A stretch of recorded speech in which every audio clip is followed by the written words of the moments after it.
Good evening, everybody, and welcome to another Tuesday night sketch claim. As always, I am the mouth that roared, Jeff. I am joined by the male version of Annika, Mr. Chris Bacon is up here, although I think he's going to go by a different name tonight. And the Godfather's here, Mr. Make Everything Happen, Mr. Mail Out Your Stuff, Mr. Go Devils. What? Go Devils. That's right. The Jersey Devils won last night, Game 7. So somebody's making a trip to somebody else's house to go see a hockey game. That's right. Yes, Bacon's gonna put up Mr. Carson, and they're gonna go check out a hockey game and try not to kill each other. He's gonna rue the day. I mean, it's it's gonna be exciting to be in the building when the Devils go up 2-0. So Ken's gonna lose in person as he watches his team go down 2-0. And the trash talk starts already. But I digress. You guys are not here to watch us talk about hockey. You're not here to look at our beautiful faces, although they are beautiful. You are here to enjoy our wonderful show with our artist. And without any further ado, that is a very fancy shirt for Bacon. It's very comfortable, too. It breathes. We're going to bring on our guest tonight. Ladies and gentlemen, please welcome Scott Shaw. Scott, how are you doing? I'm doing fine. How are you? Doing great. Little pale, me or you? I said I need to get a new camera. You guys are making me feel so bad with your beautiful cameras. Like I feel like I'm in a basement somewhere. We were having some technical difficulties, but Scott figured it all out, and he's here to draw. For let's see, for anybody who isn't familiar with Scott or Scott's hands, we're not going to see his face. He'd rather just kind of get down there to the draw and nitty gritty. Scott. So tell us in your own. I mean, I could list off all of your accolades, but I think it sounds better coming from you. So a few of the things that you've worked on, some of the stuff that you've done. I know that you worked with our buddy Bill Morrison with Bongo Comics, but I also know that you have done a lot more than that. Well, I started out doing underground comics in the 1970s, and I wound up doing comics for Marvel with all the Hanna-Barbera characters. By that time, I was working at Hanna-Barbera as well. And then I wound up going back into animation for a while. I did Captain Carrot. Then I went back into animation, working on Muppet Babies. I produced John Candy's show, Camp Candy, Martin Shorten's show, Ed Grimley. Worked on a lot of that stuff, did about over 200 Pebble cereal commercials. Then went back into comics, and I kind of worked back and forth in all three fields. So I've enjoyed most of the stuff I've worked on. If anybody's interested, I probably do not excel at realistic looking characters because I've always mainly worked on funny stuff. But when you look like me, I guess you have to do funny stuff, right? But yeah, I've done it a long time. I've been lucky enough to work with Jim Henson, Tex Avery, Bill Hanna, Joe Barbera, Roy Thomas, Jack Kirby, lots of people much better than me. So I've been a lucky boy. Well, that is definitely a quite a laundry list of incredible people to have worked with. So, guys, for anybody who would like to get something from Scott tonight, we are going to be doing our live sketch claim. What are we offering up tonight, Ken? You want to throw that on the board there, and we can let everybody know where we're at. We posted everything, but here it is again, guys. Headshots. We're going to offer some torsos, some full figures. What we're going to do is we are a live claim sketch show for anybody who's joining us. So. What we're going to do is these are the rules. So we're going to put a banner up. The banner is going to say claim. Everybody's going to claim in the chat. Once you type claim, if we get 3 or less claims, whoever made the first claim that came through, you're going to get the chance to get a piece of art. If we have more than 3, we're going to put the first 5 people on a wheel spin. That way we don't just, if somebody has a little less fast internet than somebody else, it gives everybody a chance to get some art. If you've never bought from us before, please contact us at 4C Comics. 4C Comic Art at gmail.com, or you can message us on Messenger. Just get in touch with us so we can send you an invoice. And just so you guys know how it works is we will have the way that it's really supposed to be in order on our screen, how Facebook and YouTube makes you interact. Sometimes it puts your claim at the top because it wants you to feel like the second you hit enter, it's going to the screen. Our order is the way it really comes in, so we will let you know who actually wins the claim. But without any further ado, and Scott's right, or Ken's right on time there. there's a claim for Scott. So anybody who'd like something from Scott, please throw your claim there in the chat, and we will get started with doing some art, guys. Well, Scott, was that a sketch of you or a sketch of Ken? No, I think we both like our snacks. Listen, with the shirt you were drawing, I was waiting for the beard to come on, and that could have been bacon too. Beard and with the I love the collar. I'm known for my Hawaiian shirts, that's for sure. You put it next to Well, let's see. We got 5 names, so I guess we could put those into a wheel spin. So if anybody else is claiming, sorry, you just fell behind. But everybody who claimed, you guys are all in, and you're in the wheel spin. So Ken's going to put your name on the wheel, and then we'll give it a spin and see who gets to have the claim, and then you can pick the option of which you want. Let's see. While we're doing that, so what did you? You obviously worked with Jim Henson on the Muppet Babies. That must have been really cool. Yeah, it was. I mean, after we got our first Emmy, he and Frank Oz had a party for us in Beverly Hills, and they actually demonstrated a scene with adult Piggy and adult Kermit without anything in front of him, so we could actually see how they operated. Oh wow, that was really cool. Oh my God, that must have been amazing. Yeah. And I don't, for anybody who doesn't know, and I don't know who doesn't know this, Frank Oz, he didn't just do Miss Piggy, he also did Yoda. So it's like you don't put those two things together because they seem like they're from different worlds, but he did the voice for both, which is pretty amazing. I actually got to watch some Star Wars footage for the first season of Muppet Babies too. Oh my God! Wow! Everybody had a handshake deal on it. Henson and knew Lucas. He knew Spielberg. He knew the guy behind Ghostbusters. I did almost all of the first experiences on the Muppet Babies with the movie footage. Wow. So that was really cool too, especially when I got to have a pie fight between Fozzie Bear and the Three Stooges. They were all dead to work with them. It was great. Oh, I was going to ask if you got the names or not. Yep, he got him. I stalled long enough for him to read it, I think. So, all right, here's everybody. So, Emilio, Jason, Lucas, John, and TJ. We're going to spin the wheel and see which one of you guys gets the first of hopefully many sketches tonight. So, here we go. We're going to spin this wheel and let's see who wins. Doot. Looks like it's going to hold on and be John, I think. Maybe.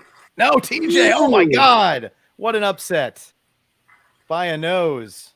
All right, TJ, you won the chance to get a sketch. So just let us know what you would like and which option you'd like, the 9x12 head or color or black and white, torso, once again, color or black and white, or full figure, which is a little bit bigger because it needs a little more space, and that's also color or black and white. Let us know what you'd like. And everybody who didn't win, stay tuned because we're going to be able to do more than one of these. So you guys will all get a chance to get something. Well, maybe not everybody. TJ, I also not sure if we've had you before or not, so I need you to send me your PayPal email for invoicing. There you go. The Annika fill-in has spoken. Let's see. So while we're waiting on TJ to figure out what he wants, so you created Captain Carrot, and how did that come about? Well, Roy Thomas and I became friends when I was running a comic book store in Studio City. And that's how I met a lot of people. That's how I wound up getting into Hanna-Barbera. But Roy and I were talking, and I wound up doing a backup story for What If number 8, which was what if a radioactive human bit a spider? And they've never used it again. They keep reprinting it, but then they came up with Spider-Ham on their own. But that led to Captain Carrot. By that time, Roy was working for DC, and we came up with parodies of all the main Justice League characters. And they said, no, we want something that's new, that isn't based on these. So Roy and I came up with a whole new team. Oh, that's awesome. And speaking of Captain Carrot, TJ would love to have a black and white torso of Captain Carrot. So that's going to be your first sketch of the night. So that was very fortuitous. To have let me lean into this. You knew that was happening, didn't you? I'd love to say that I planned that, but you know what? We'll just say I planned that. Yep, I'm going to go with it. I knew exactly what was going to happen. So that's awesome. And Roy's. I've met Roy a couple of times. He's a really, really great guy. Yeah, he's the perfect guy to work in comics because he just breathes them. He knows everything about the history of everything. Wow. He's even been known to draw a sketch or two at some conventions I've seen, even though art is not his forte. Yeah, well, he did fanzines and stuff. A lot of those have his covers on them. Mm-hmm. You know, I first met Roy at one of the early Comic Cons, and I was one of the people that created Comic Con in San Diego. Oh, wow. Yeah, I was on the original team in 1970. That's amazing. So wait, so what was all right? So what was it like then? Comic Con, the first, like when it was, how did it look? Obviously not compared to now, but what? Give us a picture of what that one looked like. Well, first of all, almost no women. Secondly, you know what? I think well, this is enough of chest, right, for a bust, or I'm not a bust, but you know what? Let me start this over because I don't want to make anybody think I was cheating. It's it's a torso. Yeah, torso. So there you go. Normally do for that. There you go. Better here. There we go. Oh, sure. Well, listen, there you go, TJ. You get a little bonus headshot on the back. All right. Who you know, everybody wins, right? Yeah, well, I'll cross it out just to make So yes, so no women. No women. Very few, famous people, except Jack Kirby and Ray Bradbury were two of our first guests. Wow. Of course, they were both in LA, so that made it a little easier. But once we had Neil Adams in, it seemed that everybody in comics realized not only can I take my family to Comic-Con, even if they weren't invited as a guest, I can also deduct it on my taxes. Oh. None of us realized that San Diego was such a one. When you grow up in a wonderful place, you just take it for granted. Mm-hmm. So it really didn't occur to us that maybe that's what was drawing people to San Diego. But once Neil went back and spread the word, then we started really blowing up fast. Yeah, that's amazing. No, yeah, and then from there, obviously, I had never been until last year, and it seems like it's probably a little bit different now than it was back then. But it's not the same beast because when we were talking about entertainment back then, somebody'd bring a 16 millimeter print of King Kong. It was old stuff. Right. Now, of course, it's all marketing for everybody. Right. And of course, marketing is pretty much controls everyone these days, whether they want to or not. Let's see. Well, just to take a question from the crowd here. Amelia wanted to ask, what was your favorite animated show that you worked on? As far as the series goes, I would say the Muppet Babies, because the one thing we had going for us that no other show had was Jim Henson. And I'm not just talking about the characters. I'm talking about the fact that the networks love to change things and oh, well, this wouldn't work because that would tell kids that they'd pour, spaghetti on their heads or something. I mean, that was actually a problem when somebody complained that a cat put spaghetti on their head. So they wanted to change that because they thought that's what kids would do. With Jim Henson involved, if he liked it, they liked it. Nobody was going to stand up to Jim Henson. And, and that made the series much better because then it was left in the hands of the cartoonists. And so we would have the ability to change the scripts as much as we wanted. And I think the show turned out well because finally the cartoonists were able to do more than just add the drawings. Right. And it made a big difference. Oh, definitely. No, I remember that show. I thought it was hilarious when I was younger. I thought it was very well done. It was, and it's, if you go back and watch it now, it's you get to see it from a completely different point of view. And I know a lot of these shows are kind of hard to find now. They're not everywhere. You have to kind of have a Cartoon Network or something somewhere in there that's actually re-showing them, where you got to find them. But they're out there. They're on the internet. And if you watch them now, you can get a completely different appreciation for them as an adult than you did as a kid.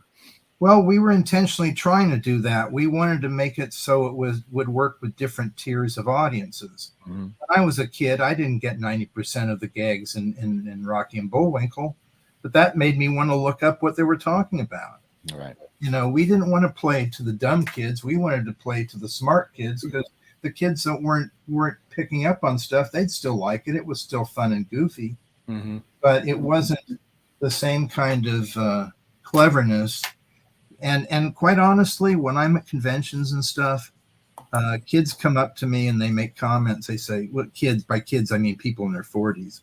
Right. I'm 71 now, and they say, "You know, we didn't realize it that much, but at the time we thought, boy, this is so much better than the Pink Panther and his friends, you know, or the little teenage version of the Pink Panther. I think it was a teenager.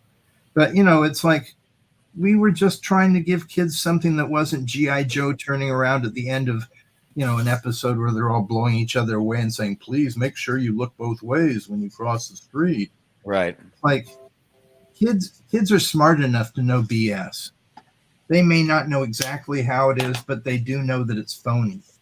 So that was the nice thing about Muppet Babies, was we were very sincere in what we were trying to put together. And it was educational, but we really hid that educational stuff. Because as soon as kids see something's educational, they want to run away from it. Right. No, that's what Disney didn't understand for so long with all their shows about being in school. You know, it seemed like 2/3 of their shows weren't about having fun adventures. It was going to school. Right. That's not what kids want to see on their day off.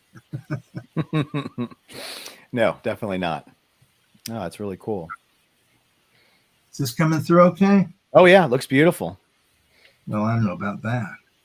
Oh yeah, listen, Captain Carrot's a really cool character. If any of you guys are unfamiliar with him, it's a lot of fun. It's sort of it's a very interesting take on, like, you know, it's taking the best of, like, I don't know, Bugs Bunny and superheroes and putting them in together. It's a fun book.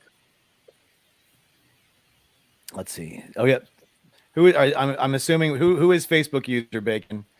I'm gonna Michael always assume it's Gunter. Avi. Mike. Oh, Mike. Michael All right. See, Gunter. Michael Dunter, you have not given StreamYard permission to read your name. You got to go out and give StreamYard permission. But we do have a cheat for you. If you just type your name before you type your comment, then we know who we're talking to, because we like to acknowledge the people that are making comments. But StreamYard likes it when you give them permission to see your name. So you might want to go back out and come back in. So you said you worked with Jack Kirby. Was that when you were doing the Fantastic Four comic, or I mean cartoon? No, actually, Jack and I were friends. Being on Comic-Con, that's what introduced me to him. And years later, we worked on some projects. Actually, I kind of ghost inked part of a story for What If that he did. Oh, wow. And then, years later, I inked some of his stuff for a collection of sketches that he'd done. So, you know, we became friends when I was about 17. And he told, this is kind of a funny story. He told me, this is how we became friends. It was very strange. When I came down up to see him with our friends, he turned us all into characters in an issue of Jimmy Olsen that he was doing. Oh, wow. The San Diego 5-string mob. We were all rock and roll musicians from the planet Apocalypse who were actually assassins there to kill Superman. And as he suggested it, we all kind of, our eyes bugged out and said, yeah, do that, you know? And we were amazed to see that he actually came through. So I got to know Jack pretty well after that. And at one point he told me, he said, I really like underground comics. And I thought, well, that means, whoa, he likes a lot of wild stuff too. And I don't know if any of you know what underground comics were, but it was essentially what the hippie cartoonists were putting out in the late 60s and early 70s, R. Crumb and Gilbert Right. and people like that. So I thought he liked all that rude stuff. So I did the rudest poster ever with some of his artwork, kind of redrawing it. And I brought it to him. And I mean, I won't even describe it because I don't want to offend anybody, but it was genuinely offensive. And I took it over to his house. He goes, I can't have this. And by the way, it wasn't just the original. A friend had printed up copies of it. So he's looking at, and I look back and I think, he's thinking, okay, how many of these are floating out there? How can I get this changed? How can I tell this kid to leave it? And he kind of went along with it. He was very nice about it. He didn't call the police or anything, which was greatly appreciated by me. But years later, he told me, he says, now you're singing with the choir. He was always, I said, Jack, I'm not Christian. He goes, you know what I mean. And I didn't know what he meant, and I still don't quite know what he meant, but apparently I was no longer offending him. So that's all that matters. That's awesome. No, he is definitely, he's one of the creators that I never unfortunately got the chance to meet, but so I'm a little jealous on that point. But well, he was a very down-to-earth guy, and he was very interested in talking to, you want to meet him, he'd want to know what you were all about too. He'd ask, well, what do you do for a living? And you married, you got any kids? I mean, he was that kind of guy. He wasn't the guy that was always on like Stan Lee was. He was, kind of thoughtful and not somebody that would boast much about himself at all. Let's see. So let me get the crowd here. I've been ignoring the comments for a minute. So yeah. So TJ wanted to know how do you feel about DC using Captain as Captain K-Rot? I think it was a very lame attempt to try to turn it into something where they didn't have to pay me for it because I own 10% of the property. Mm-hmm. And, these big companies, I was in that rare era where they were actually offering co-ownership of new concepts, which they realized they didn't really want to do much more after that. I mean, a lot of that stuff that you see that Airac and things like that were new things that Roy did, that's why they went away. Yeah. Roger Friedman says, Captain Carrot awesomeness. I agree wholeheartedly. Oh, Roger's another one of us that helped create Comic-Con. Oh. He used to be a letterer in comics, and now he's a physicist and author of textbooks about physics. So he knew what to do with his life. He went just a different route. No better, no worse, just different. That's all right. Let's see. John Great says he's got a long one. He says, funny enough, my first experience with Captain Carrot was Keith Giffen and Tom Rainey's interpretation. They completely turned the character on its head. I went back and read those original issues from Scott and Roy. That first issue with Superman is fantastic. What was Ross Andrews' contribution? He wanted to know. Well, Ross drew the episodes that were set in Metropolis. And then when Captain Carrot went to Earth C, as we called it, I would just, if I did the main drawing, I would just do an outline of where I wanted Superman and the kind of pose I wanted. But the thing that really was exciting for me, a lot of people, I think more people know Ross now from his Spider-Man run, but when I was a kid, he was one of my favorite cartoonists, even before I started looking at Jack Kirby stuff, because he drew the Metal Men for DC, which was one of my favorite series when I was a kid. And he also did a series called The War That Time Forgot, which was a war comic that had GIs from World War II fighting dinosaurs every issue. And to a kid that was obsessive about dinosaurs and prehistoric stuff, that was a big excitement for me. But I even thought that he was my favorite guy that even drew Superman, because instead of trying to make him look realistic, he was more of a cartoonist type. And I liked the fact that his stuff had that vibe to it. So it was a real honor to get to work with him and know him a bit. Oh yeah, that's great. Yeah, he's often he's such a great artist, and he often gets kind of lost in the the Spider-Man books because of the towering people that also worked on the book. I mean, it's hard to overshadow obviously Ditko, but Romita is basically just known for the character so much. I mean, but Ross Andru and Jim Mooney, those were guys that contributed and did really great stuff too. The thing about Ross's art that a lot of people wouldn't understand unless they were artists, he understood how to handle the backgrounds so there was actual depth to things. And that was the reason that he was asked to do the Superman Spider-Man crossover, because he knew New York so well, he didn't have to even look at reference to see what something would look like from the top of the Empire State Building, for example. Right. You know, they'd grown up there. Oh my gosh. And look, we have another claim, which it looks like it's kind of timely because he looks like he's sort of finishing up on this. So anybody who wants to get in on this claim action, the choices are down there. And let's see who's going to get. We've already got a quick 3. Let's see if we can get it over 5. Who should I sign this to? That one was for TJ. I don't know if he wants it personalized though. We can ask him. Okay, well I'll sign it. I'll just sign it then for now. Red 5. Well, Jason Harris is twice, so I don't think we count that one. Oh, well, yeah. Jason Harris doesn't know how to spell. It's okay. Listen, if he wanted to increase his chances on the wheel, so he did it twice. That's But still, we're over 3, so either way, it's going to be wheelie. Yeah. So unless somebody else comes in the next couple seconds, we're going to do a wheel spin, and we're going to throw 4 names on the wheel this time. That is beautiful. Look at that, Captain Carrot goodness. TJ, I know that you are completely happy with that. No, he doesn't get 2 of the 5 spots. Get out of here. Grand Admiral Burtis. I thought he would be like Lex Burtis or something. All right. So Ken is getting that wheel ready with ready for them names, Ken? Or you got him? Ken is in the ether. He's out there somewhere.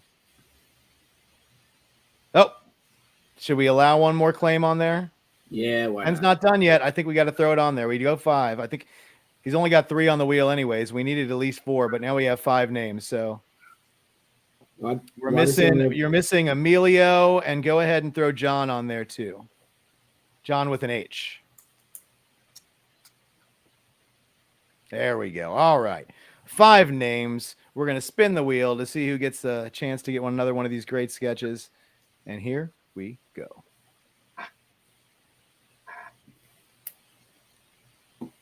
Oh, John comes in last, but he comes in first. There you go. John, way to come in. You have the claim, so you can choose 9x12, torso, headshot, or full figure, black and white or color. Just let us know what you'd like and what character you'd like, and we'll get Scott started on that. My fingers are itchy. JK says, "Where's my name?" I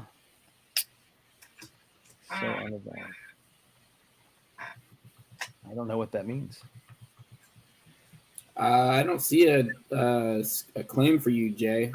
Yeah, JK, we didn't get a claim asking. come in. Nothing came in on our screen. So, but your last comment did. So, oh, he was joking. See, there you go. Oh, we have a full figure of. But do you want it color or black and white? We need to know. And he says, but we don't know what character. We got to have a character. He'll draw more than just he's not just drawing Captain Carrot tonight, guys. Black and white, full figure. Full figure. I know. I'm chomping at the bit to see what character he wants. I'm pretty sure the other thing he's messaged out is the word sweet. They're all sweet.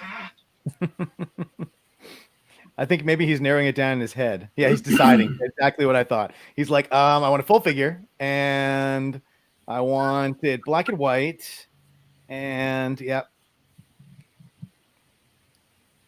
The one that really helps us though is the character. So anything that Scott would like to draw. Wow, that's a dangerous thing to do, but I like where your head at. Let's see. So anything you want to draw, Scott? Is there something cool? Can you give us a genre or something, John? Yeah, I would say, what kind of stuff do you like? I mean, I could make up something, or I could draw one of my characters. I mean, geez, it could be animation. Give me an area. I think we should like, take 5 good God, it could be. suggestions and do a wheel spin. It could be Barney Rubble dancing the ballet. I don't know, man. This guy's got a range. He can draw anything. could be He Fonzie's says- dog. I designed Fonzie's dog for the cartoon series. Exactly. He says, I love cartoons. Come on, man. You're narrowing it down. We're getting there. Look, we're getting comments from the crowd. Somebody yelled out Snorks. But John, you're the ultimate person who gets to make the decision. So come on, come up with something. You can do it. I believe in you. I love. How about the old Hercules cartoon? I've never drawn that in my life, but I can look it up on my phone. There you go. That's what Google's for. All right, we'll look it up, and then whenever you get what you think is it, if you want to hold your phone in front of the screen just so he can give it a thumbs up, I'm sure whatever you find's fine, since he said you could draw whatever you want. Hercules. You know why they did that? You know why he was always repeating it? Because they wouldn't have to use more animation. They could just use the same voice, the same message, and the same drawings. Right. Money saver. That makes a lot of sense. But believe me, I know how they make cheap things, so I'm not kidding you on that. Okay. Yeah. Now, God, that was the Hercules from the 1962 or so, I think. Well, like I said, whatever he said that you could ultimately. Ken made a wheel spin. If we had to choose, this is what would have happened if you hadn't chose something. Ken, spin that wheel. This is what you would have gotten. What was that? Oh, he made a wheel with 5 choices on it, and you would have had to draw a grape ape if if we were making the decision. He put grape ape, and now they're all gone. A bunch of wonderful choices on the that Ken wanted on the wheel. Let's see. He had grape ape. He had Shaggy, Popeye, Fred Flintstone, and Captain Caveman, which we all know is what Ken really wants, is Captain Caveman. Yeah, well, he's hairy too. Okay, let me see. All right, full figure. This is By the way, full figure Hercules and you're doing that on the 11x14 paper, correct? 11x14. Okay, never mind. There we go. That's why we double check these things. Keep you honest. That's good.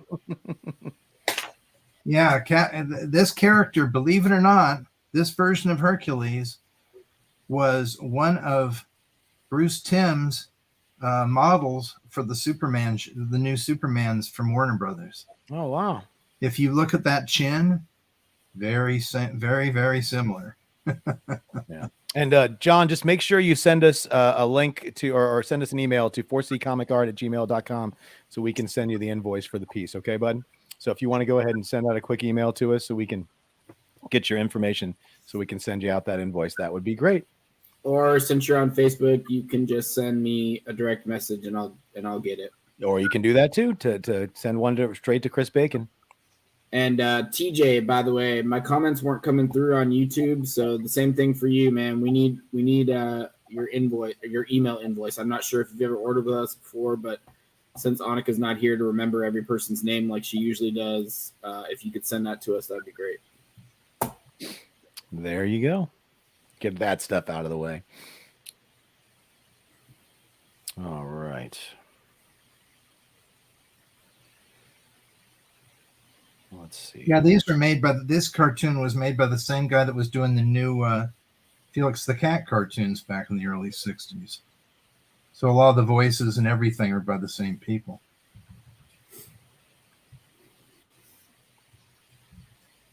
Did you have much interaction with a lot of the voice actors that were doing stuff on the shows?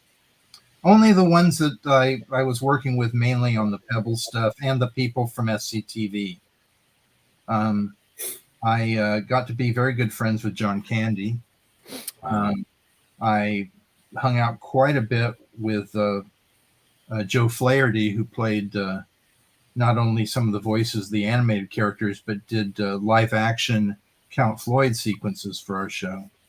And what did we do? We talked about crummy old monster movies. He actually likes all that stuff. That's why Count Floyd was created, so he could at least parody the guys that he grew up with, like Svengoolie, Yeah. By the way, I recently did a T-shirt for Svengoolie that Bill Morrison did one too. Yeah. Yeah, a lot of us cartoonists like old monster movies for some reason. ones that are funny and corny, not ones where people actually get killed. Right. Well, I mean, that was the cool entertainment back then. That was the edgy stuff. Was there wasn't like now it's all superhero movies, but back then it was Dracula and Wolfman and Creature from the Black Lagoon and all those Universal monsters. Were great. Especially that was just as important to us as they were in the 30s and 40s because they were released for TV in 1957. Mm-hmm. And that's when Famous Monsters of Filmland came out. Around that, a couple of years afterward, it was a huge deal all the way up into the 60s with the Munsters and the Addams Family. Yeah, I keep hoping for the superhero fad to kind of tamp itself down a little bit because, as we've all seen, it's starting to bite itself in its own tail, really. Yeah. Well, let's see. Well, I'm hoping the one that comes out this weekend is going to be pretty good. I think we finally got they've been kind of lackluster for the last little while. So I'm hoping that this Guardians of the Galaxy movie might be all right. We'll see. Well, it should be really good because look what he's already. I mean, I keep watching. My son keeps having me watch that Flashpoint trailer, Mm-hmm. and it feels like maybe Marvel needs to kind of stop getting a little too silly. Maybe now they actually have real competition. I'm hoping. Well, see, listen, I'm a big fan. Like I said, some people are in that Marvel, DC, one or the other category. I just want to see good stuff, and Flashpoint's actually one of my favorite modern storylines that they've come out with. So I'm really hoping this Flash movie does really, really well and is good. Somebody asked earlier. They said that some of your cartoon stuff would be really great in James Gunn's new DC universe. There, have you any talk of going back into doing any of that stuff or no talk, but he did post a drawing of Captain Carrot for Easter, so who knows? Hey, there you go. That was on Instagram, and a lot of my friends assumed that meant that it was going to be in his next movie. I said no, he was just looking for something for Easter from DC Carrot. That's what it really was. Never know. All it takes is for one person to go, that would be really cool if you did this, and that's all it takes sometimes. Yeah, well, at Warner Brothers, not so much. Yeah. It's very hard to get anything done at Warner Brothers because there's so many people wanting to stand in your way. Let's see. Lucas wants to know if you have a favorite classic monster. My favorite, I have two because one's human size and one's giant size. And they're both kind of the same character, King Kong and the Creature from the Black Lagoon, because they're both just cool guys that are hanging out, and then somebody steps into their living room and tries to take them out. Wouldn't you want to kill people if they did that to you? Yeah. Of course they would. That's why they're both so relatable, is because they weren't doing anything. They weren't trying to threaten anybody until people showed up.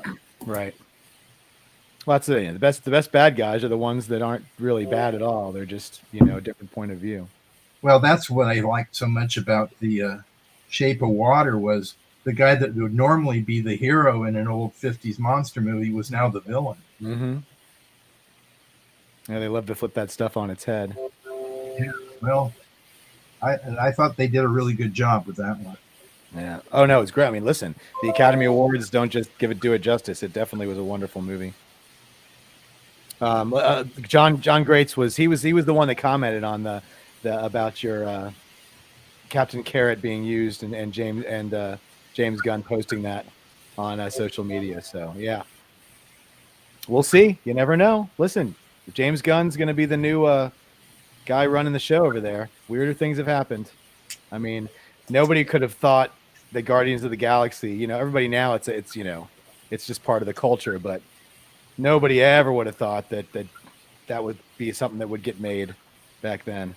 Well, that was the good thing about it. It was like the original Guardians were from the 60s. I bought those comics when they came out. Mm-hmm. It really didn't make a big impact until I think the 70s, when they finally got their own short series. But none of the characters, nobody ever really knew who they were. And then they just started kind of coming up with teams that were characters that Marvel wasn't using at the time. So it was really surprising and pretty impressive that they could make people love characters that they'd never seen before. Yeah, well, that's the thing is, I mean, people, us in the comic book world, we were probably, I would say, of all those characters, we were probably more familiar with Rocket Raccoon than any of the other ones that were in there. That's Maybe Gamora, maybe a little bit just from the Infinity Gauntlet and stuff, but I mean, nope. Star Lord and Groot, and even Drax that were not really in the ether of what most people would have. Even a lot of comic book readers would have known, but James, he picked his team and made it work, and it just, great story, great casting, it just worked. And he had a great sense of balancing the humor with the drama, which now they seem to have overdone with the humor to a large degree for me. Yeah, it has become a little formatic in the way they do stuff, but once again, it's one of those things where they're, if it ain't broke, they're not gonna. They're not. I mean, they're still pushing the envelope on certain things, but we'll see. We'll see if they can actually make these D and F level comic book characters as interesting as they made the B team, which they turned the B team into an A team. So anything's possible.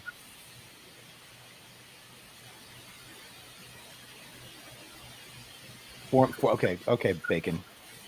You try talking nonstop and not fumbling words. Whale, you're 71.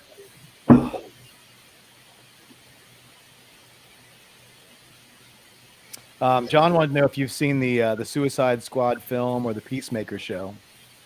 I've watched the movie. I tried watching the show, and frankly, they've kind of turned him into such an a-hole that it's kind of hard to watch. But especially because I've always made jokes about the original Charlton Peacemaker, where he looked like he was wearing a toilet seat on his head. Yes. I noticed that James Gunn mentions that a lot too. So I have a feeling he's been to my Oddball Comic show at Comic-Con. That's what I've been saying for the last 30 years, and suddenly he notices it. Okay. Exactly. Yeah, listen. Oh, my brother, we can work together, right? There you go. Maybe not. Yeah. And Ken snuck in another claim while you're working on this one. No rush. Take your time on the one you got. But we do have 4 people in for a claim, so if nobody else wants to get in, we'll do another wheel spin, and that way we can kind of have one in the bank for when you finish this one off. So I think I think we'll call it. So we've got Emilio, John, Lucas, and Jason, and we're going to go ahead and spin and see what's coming up after Hercules. There's another movie that maybe isn't. All right, Emilio, you have won. So, Emilio, just let us know what you would like: headshot, torso, full figure, color or black and white. And once he is finished up with this one, we'll have him work on the next one.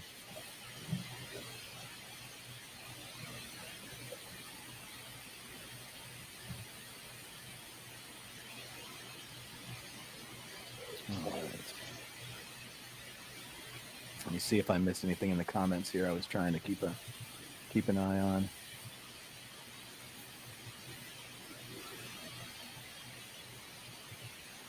Well, somebody was talking about Drax the Destroyer. I like the way they changed Drax. I thought it was really good. The other Drax was, depending on what you were looking at, was a little silly with the spandex, and and who would have thought that Dave Bautista would be such a great actor for that role.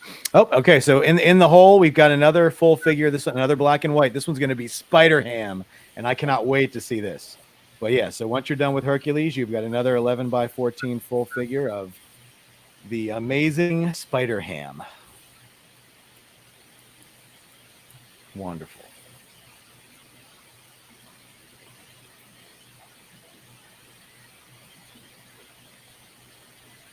So what kind of stuff did you do for like when you were working on like Richie Rich and Popeye and Son and the Smurfs? Did you do sort of character design, or what were you doing? It depends on the show. For Smurfs, I was doing layouts and storyboards.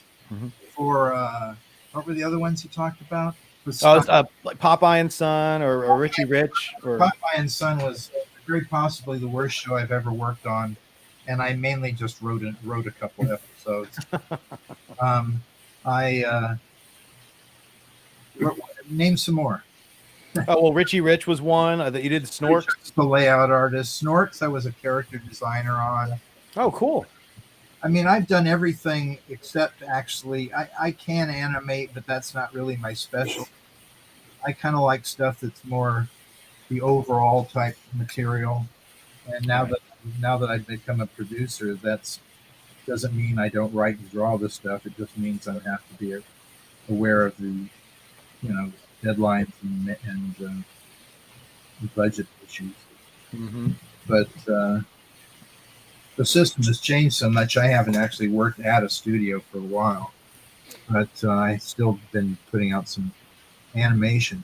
Right now, the main things I'm working on are some new books. One's going to be coming out from Tomorrow's. Another one's going to be an image comic, and a couple other things. So I haven't been doing animation as much as working on print work lately. Right. Roger Friedman says it'd be awesome to see Spider-Ham versus one of your creations, the Amazing Man Spider. Yeah, well, he'd like that because he's actually in the comic. He's my friend who's the physicist, and so I made him the scientist who gets the Man Spider started when he's doing some display, some experiment on display with the public. Right. Let's see. And Jason Harris wanted to know if do you like watching cartoons? I like watching the old cartoons more than new ones, because the old ones are more for a general audience. The new ones seem like they're aimed at really young kids now, or trying to be, I don't know, a little. I don't know. It feels like they all feel like I've already seen them. I think that's the main thing. Right. But I do like to see what's coming up. The last cartoon show I really liked was the regular show. It felt more like an underground comic. The characters were, different. You never see funny animals designed that way, but they were very funny. I liked the scripts a lot. I was a big fan of. Actually, I worked on a couple episodes, but I really liked the Laboratory Kid, the Dexter's Laboratory. Oh yeah. Of course, I don't watch The Simpsons much anymore because I'm not working on the comics as much. Right. But there's still plenty of them I like. Have you seen any of like the other like more grown up cartoons like the Rick and Morty, or any of those? Oh yeah. Yeah, the thing about Rick and Morty that drives me crazy is, and I assume it's probably because the creator did the designs, but why does everything look so well drawn except for the main characters?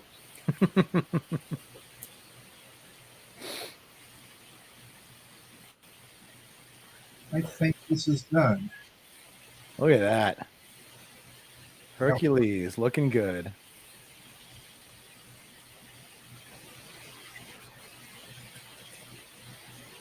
John wanted to know, let's see, have you watched Courage the Cowardly Dog? That was his favorite. I watched it, but frankly, it all felt like the same story over and over and over for me. But I'm not saying that you shouldn't love it. I see things from a very different point of view. Hey, listen, one of the most popular sitcoms of all time was basically the same show over and over and over again. That was Three's Company. It was that episode where there was some kind of misunderstanding. I feel that way about the Addams Family. Every episode's the same, but I still love it. Oh yeah. Oh, John said you can sign that one to him if you want to. He'd like that. This one. Yep, the Hercules. Yep. Okay. John with an H. John. Yep. Hercules. And that's why Ken is in the background, so he can find gems like that. But see, that wasn't accurate because they repeated it 3 times. Yes. Only twice. It's still funny though. Oh yeah. And it was usually, that's me. That's me. All right, so we're working on a full figure Spider Ham on 11 by 14 now. All right. And then whenever you want to get started on that. And then Sean Ferris asked if you wanted to know if you liked the 90s Tick cartoon, if that was one that you watched. I didn't watch it much because I was too busy working, I think. Yeah, the 90s, yeah. Yeah, I thought it was good. I thought the writing was good. I thought the writing was better than the animation. Because by that time we were doing so many cartoons at once, and most of it was being done in Asia. Everybody was over swamped there as well as here. Right. Oh, and just to let you know, TJ said he would love it if you personalized the other sketch to him as well. Oh, let me do that before I forget. Sure. I'm going to have to move over here. And You it's guys just can't see it because I have a Spider-Ham figure right here on my desk that I can use. and his name is just TJ. Perfect. I grew up in San Diego. I know those terms well. That is true. If you guys are watching, please hit that thumbs up. Please like, subscribe, tell a friend, share. It all helps us get more eyes, more artists, more opportunities like this great one you have going on for you right now. Oh, and TJ says, thank you very much. All right. Yeah, we never like to assume people want the stuff personalized. I'm sure that people are more than happy to do that for you. So, and Scott's been great about that. So, have you watched the Spider-Verse movies? Yes, frankly, the Spider. Well, I haven't seen the second one or the third one, obviously, but the first one is right up there with The Incredibles for me because I grew up in the era where cartoonists were drawing comics, and that meant people that weren't just trying to make it look like they were tracing photos. Mm-hmm.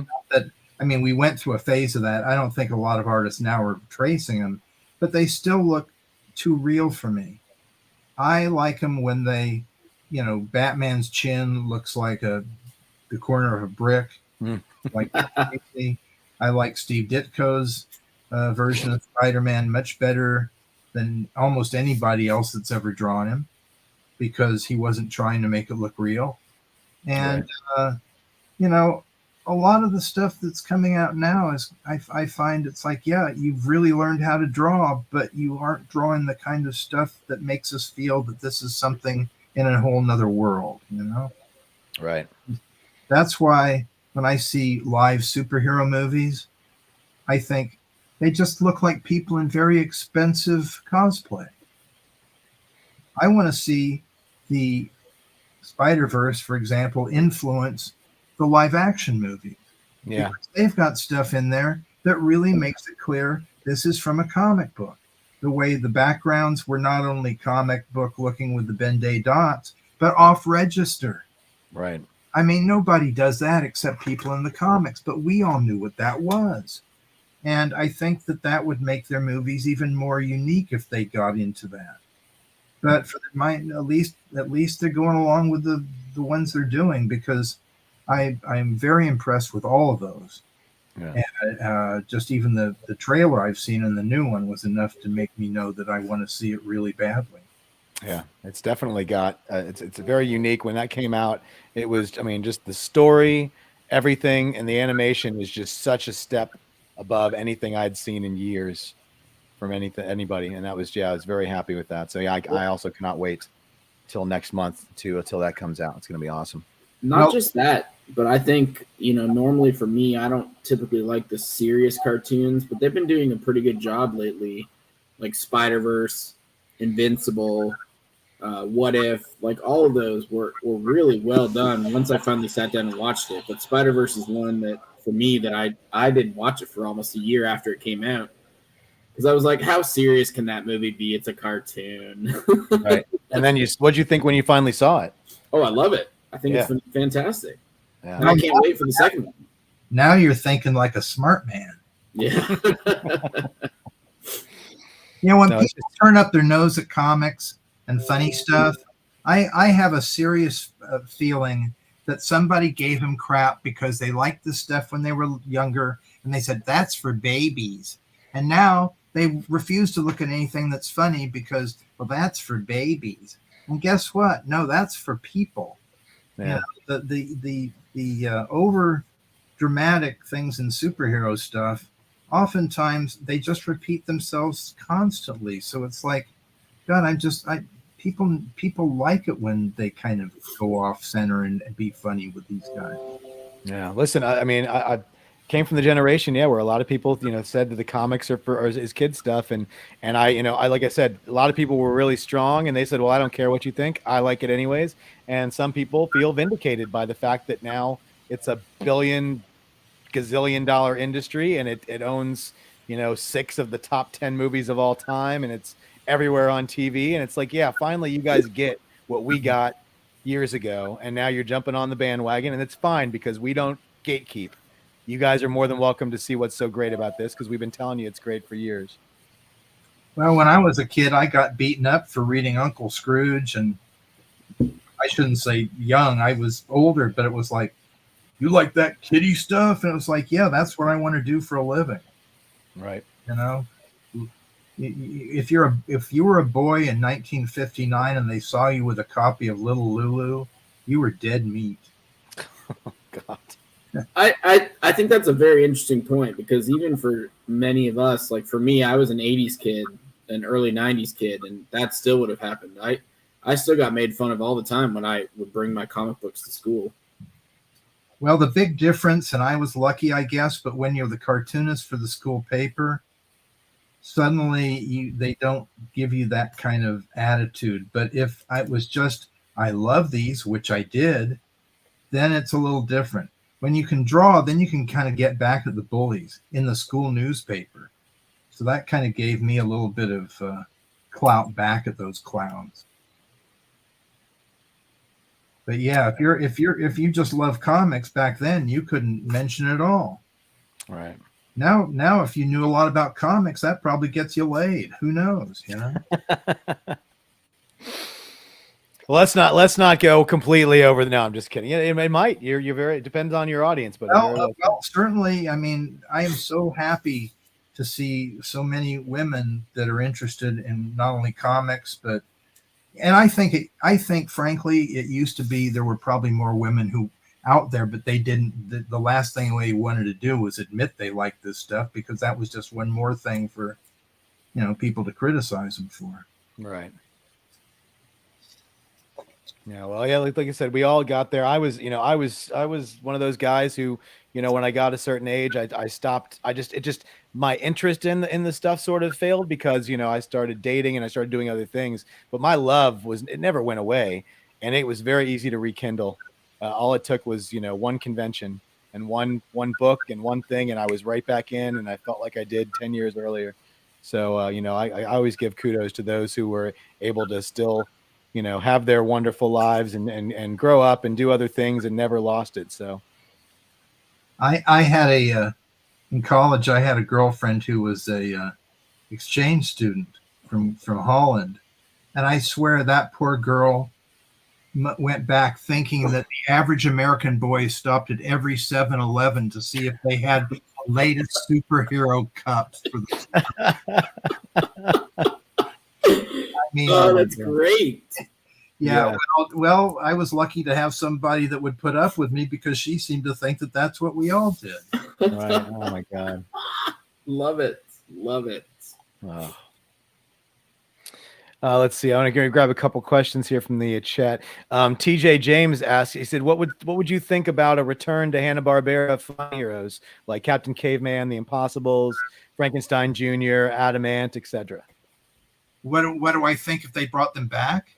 Yeah, would you return if they decided to bring them back to a cartoon or anything? Would that be something you'd be interested in? The problem is Warner Brothers owns Hanna-Barbera now, and working for Warner Brothers is you have to kind of be able to follow what the bosses tell you to do. And I'm not that kind of guy anymore. You know, they have people there that have never made a cartoon before in all the studios. I was lucky. I actually worked with the guys that created Tom and Jerry. And frankly, even in their 80s, the cartoons didn't look like they cared, but I think they really did care. And now it comes from people who all have degrees, but, you know, they don't really know what a cartoon is. They're trying to market it to an audience, and that's how the stuff gets created. Right. And just so you guys know, because Scott told us earlier, do not be alarmed by the marks on his arm. He has a brand new cat in the house, and it likes to have a little fun by slicing him up. Well, I have a puppy. Actually, if this was a cat, it'd have to be a saber tooth. Yeah, I thought he said puppy. I'm sorry. Oh, puppy. Yeah, listen. That's one big puppy. Exactly. That's a big puppy. Yeah, and then David had a question. He said, "Do you have any stories about any of the animated properties that you worked on that didn't get produced that you thought maybe should have?"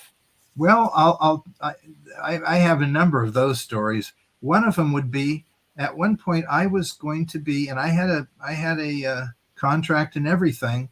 After I'd worked at Marvel Productions on the Muppet Babies, I was mainly working in advertising. And I had an offer to be the producer of a new cartoon show starring Chester Cheetah. Oh. And this was in the 90s when most of the shows looked pretty crappy. But I had some ideas on how to, it was very early in computer I thought, well, if we could just map those spots on them, then it would look really cool. And I was working it out. And then suddenly I got a call saying, CBS just realized if they do a Chester Cheetah commercial, that's just doing a half-hour commercial for Cheetos. And I'm thinking, you mean that just occurred to them? That just occurred to them after they signed all this stuff? So, you know, it was just kind of suddenly, you know, it was treated like it never happened, and nobody, you know, I didn't go after Marvel. I didn't ask for any money, even though I probably could have.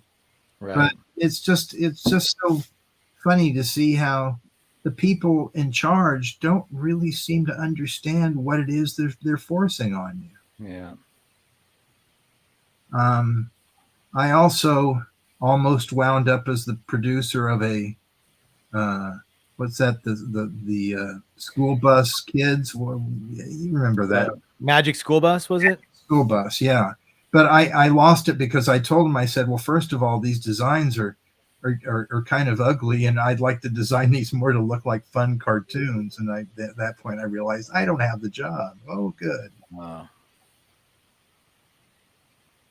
I also one time was asked by Bob Clampett's widow, Sodi. They were going to do a new Beanie and Cecil show that you may remember, because John Kricfalusi wound up doing it and kind of, you know, destroyed a lot of the fun of it, and got in big trouble for trying to get the networks to accept shows where he gave them phony storyboards. So they're seeing stuff suddenly animated that they never agreed to. Then he lost his job.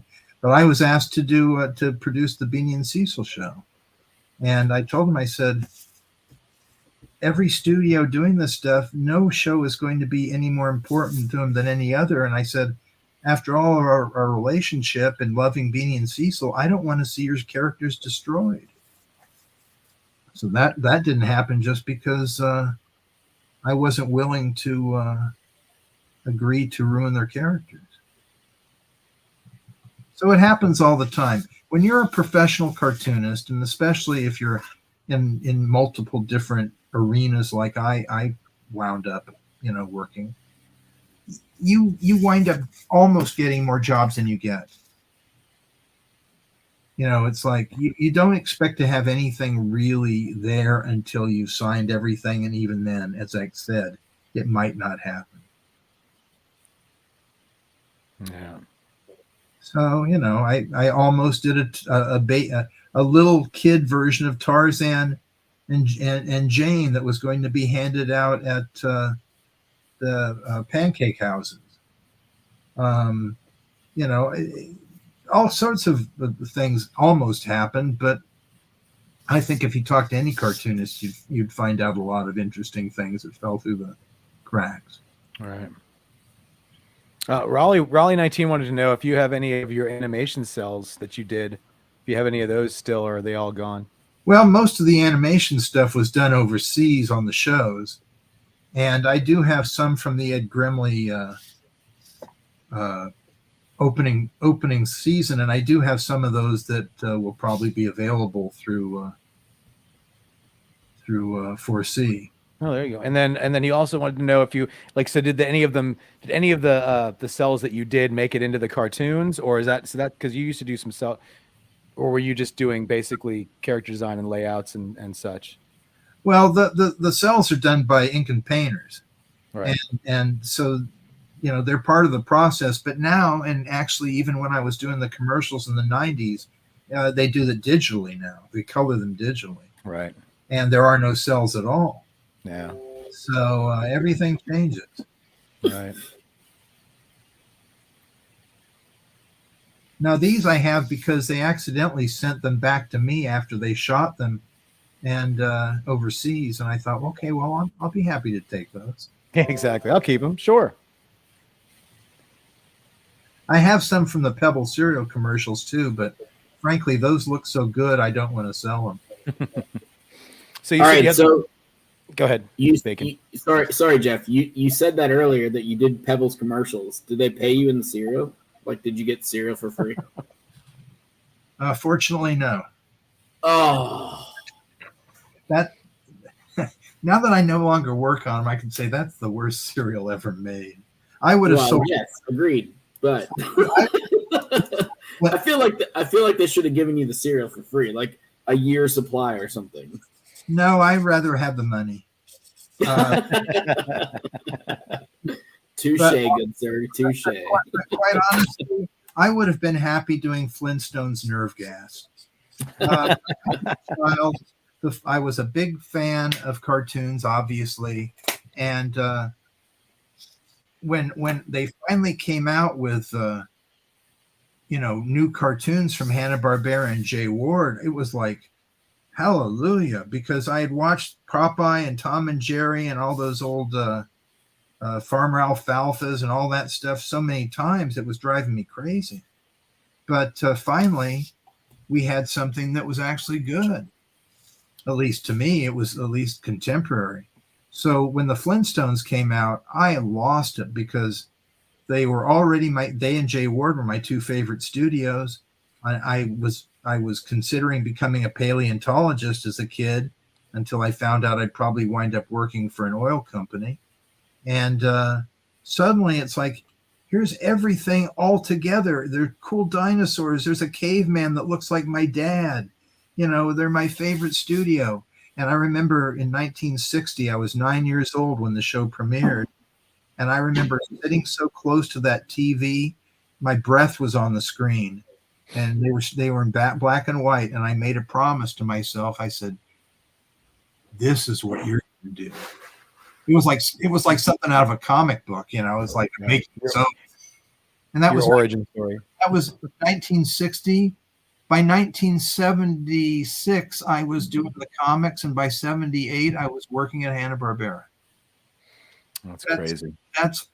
I'm not bragging. I'm kind of blown away by that myself because I never really thought any of that would happen.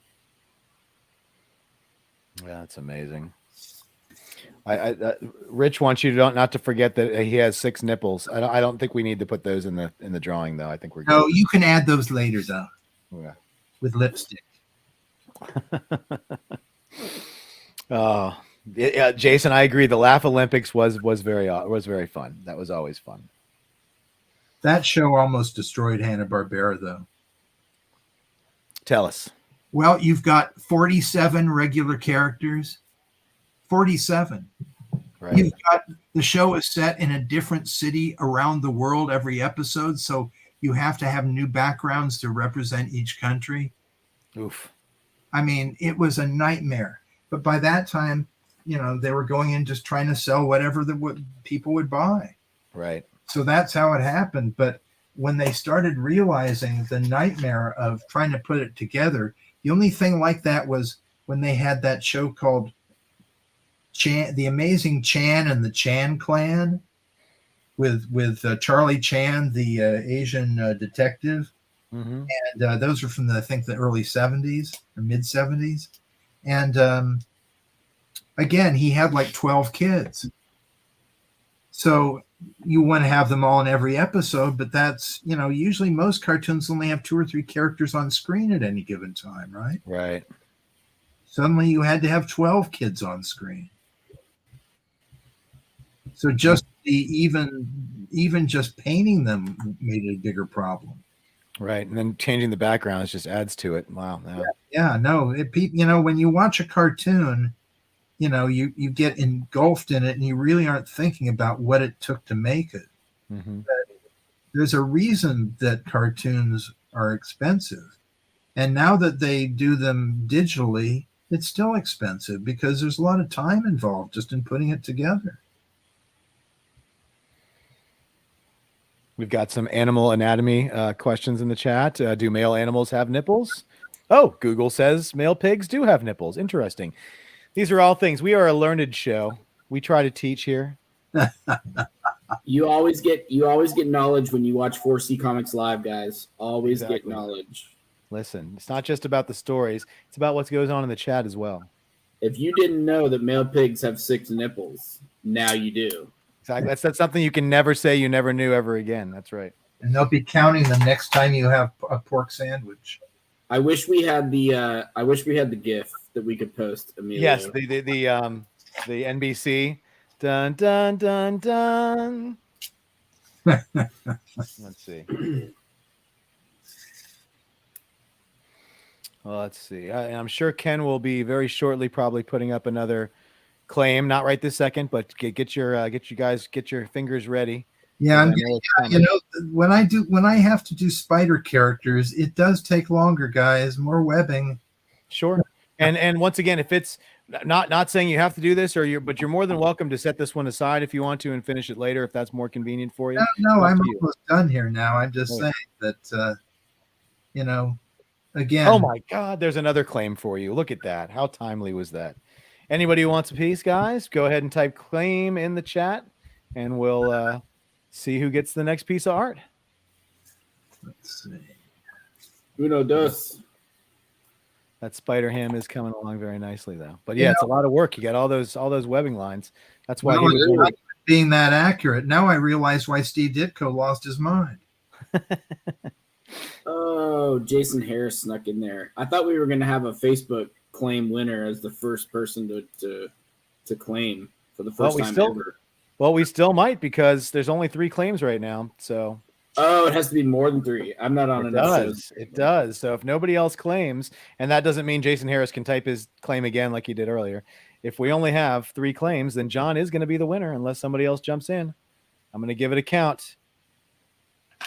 4, 3, 2, 1. That's it. All right, I'm calling it. John, you are the winner. Outright. Way to go, Facebook. Now go over to YouTube and like and subscribe because we need you.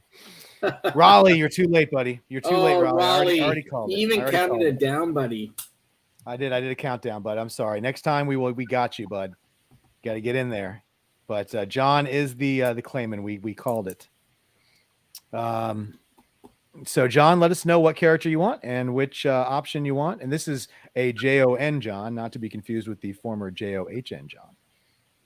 And Jon John, please send me your PayPal email. That's right. You can either message us on Facebook or which is probably easier since you're on Facebook. Or you can email us at 4ccomicart@gmail.com. All right. Well, we've got a really cool. John wants a Captain Carrot headshot, so this will be fun. Just a black and white, so that'll be a nice change of pace from these larger figures we've been doing. Which means a little bit faster, probably, guys, which means we can get some more claims in. Oh, and Jason is typing in that male mammals typically have rudimentary mammary glands. So, there's a lot more mammary and nipple talk on that. I'm just going to let anybody. Jason Harris, that knowledge man right there. We're just going to have to call him Knowledge Man from now on. Mm-hmm. He can Google with the best of them. Let's see. TJ James says he had read a time ago that there was a project being pitched to Hanna-Barbera that was a cartoon version of Murder by Death, featuring the mystery solving characters. I wasn't aware of that. Nor have I. And I don't know if I've heard of that. That's crazy. I worked on a presentation for WKRP in Cincinnati as dogs. I worked on a pitch for Kiss and alongside Mike Sikowski and Jack Kirby. Wow. And the funny thing is, let me say that I love Jack's work, but he wasn't probably best known for his drawings of beautiful women. And yet they said that Jack's drawing of Kiss was too sexual. Oh God. And I'm always wondering, what did they see in that we didn't see? Oh my gosh. Well, our buddy Bill Morrison will tell you people will see anything they want to see in someone else's artwork. And they like to blame him for all of it. Mm-hmm. That dirty man. That's right. And Bill's one of the least showbiz guys you're ever going to meet. So that's really funny to me. Yeah. Let's see. Yeah, that's what so Emilio says. That's what he likes about Romita Seniors. His ladies look very nice. I met John Romito and we had a nice long talk. And he told me, he said, I like to make my characters appealing, even the bad guys. And I thought, well, that makes perfect sense because they do look appealing. And then he told me, he said, I wound up at Marvel, but if I had had a job at Disney, I would have been just as happy drawing Mickey Mouse. Yeah. Yeah, I met John back in '92, and he was just as sweet and nice as any artist I've ever met. Just completely, yeah, just a great guy. I met him, and that was the first time I ever met his son as well. And yeah, they were both just completely humble, and yeah, just great people. So he's having some health issues now, Mr. Senior. So we wish him nothing but the best. Yeah, please do. Poor guy. Yeah. Fortunately, cartoonists, unless they drink too hard or smoke too hard, they're around for a long time because we actually like what we're doing. My two best friends are Sergio Aragones and Floyd Norman. And Floyd's in his mid 80s, and Floyd is going in on, I think he's 88 now. They both draw every day. They work like crazy. Mm-hmm. Enjoy life. So, this may be a hard business for a lot of people, but if you love it, even if you're getting screwed, you're still in the game, Oh yeah, Sergio loves to say that he's been very lucky that he's never had to work a day in his life because he doesn't consider anything he does to be work, and he is the most energetic young 85-year-old you'll ever meet. Yeah, I always told him, I said, you should be the guy selling those beer commercials because you're the most interesting man on earth. Exactly. Been to Antarctica. He met Salvador Dali and Nixon. I mean, both surrealists, and no. Floyd now, knows a lot of celebrities because, and he likes to laugh. He goes, "They made me a Disney legend because I was just a guy that liked to draw. Now everybody thinks I'm the guy." So I wasn't a big deal, right? And I could totally see Sergio doing those commercials. Mm-hmm. The most interesting man in the world, absolutely. Yeah. What is that? What is that beer? Heineken. No, it wasn't Heineken. No, it was a Mexican. Dos Equis. Oh no, Dos Equis. Sorry. Yeah. Dos Equis. That's right. And if you guys want to hear more from Sergio, you can go to the 4C Comics page on Facebook, and we released a couple days ago an interview that Mikhail and Aranga did with him about being an immigrant and growing up in comics and what that kind of unique perspective gives. And he tells some wonderful stories and talks about his experiences. So if you haven't seen that, I mean, like I said, Sergio is a treasure, and and you guys need to watch and listen to that guy talk. And honestly, like they said on the show, we could do 4 or 5 shows with him. He's such a great guy and has so many stories. Yeah, guys, definitely go check that out. Aranga and Mikhail are going to try to do that every so often. Mm-hmm. It's called Drawn That Way, and it will be on the 4C YouTube page. Yeah, Drawn This Way. We But will not be putting it on the Facebook page, just YouTube. And the reason for that is for you guys to go and like and subscribe and get a good show from there. right. But Sergio was the first interview, and there will be several more. As soon as we know more, we'll let you know. Absolutely. So yeah, check that out, guys, if you get a chance. Well worth the watch. No, Sergio's known internationally because he does pantomime. They don't have to translate his material. Exactly. Yeah. So it makes it easy. It's appealing to anybody who can see it. There was somebody in Turkey that was doing an imitation comic of Gru. And it's hilarious on how ugly it looks because they didn't have Sergio doing it. Yeah. He's actually amused by it instead of insulted. That's the greatest thing about him. It's like, hey, this is no threat to me, so I can afford to laugh about it. Oh, yeah.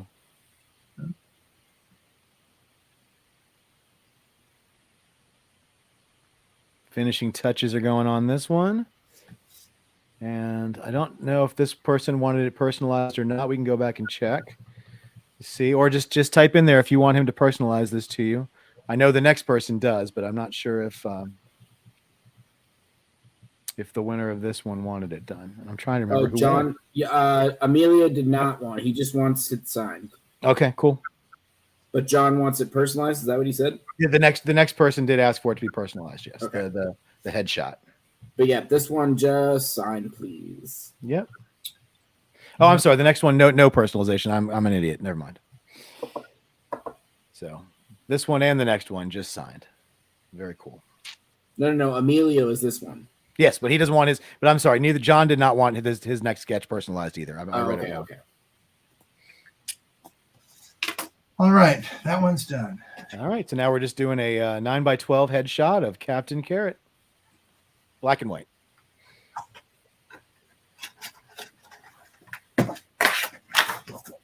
Whoa. All right.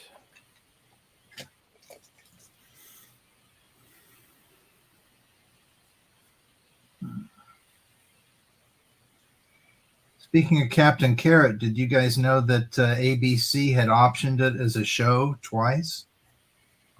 No. So what? So the option did just never followed through. Never followed through, but they had somebody actually put together a pitch that I wasn't involved in, but it was for Ruby Spears and ABC. And Roy and I both made some money out of it, at least, because they had an option fee and we got part of that. Yeah. The funniest part to me is the second version that they wanted to do was the Zoo Crew teamed up with Wonder Woman.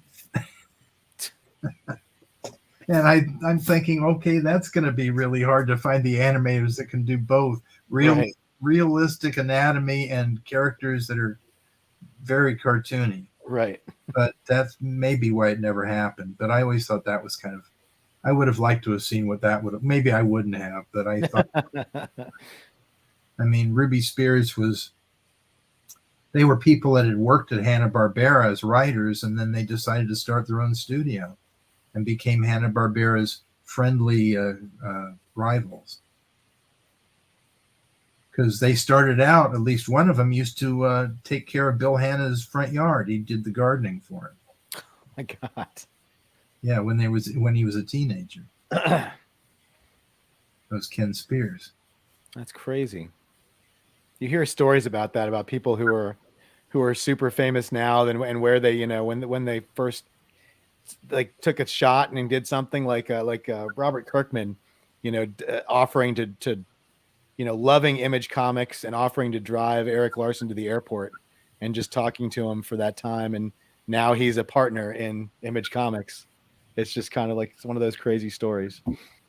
Well, what's the guy's name that did all the TV series? Started out with Roseanne Barr's show, and did the thing with the 2.5 Men, and Chuck Lorre.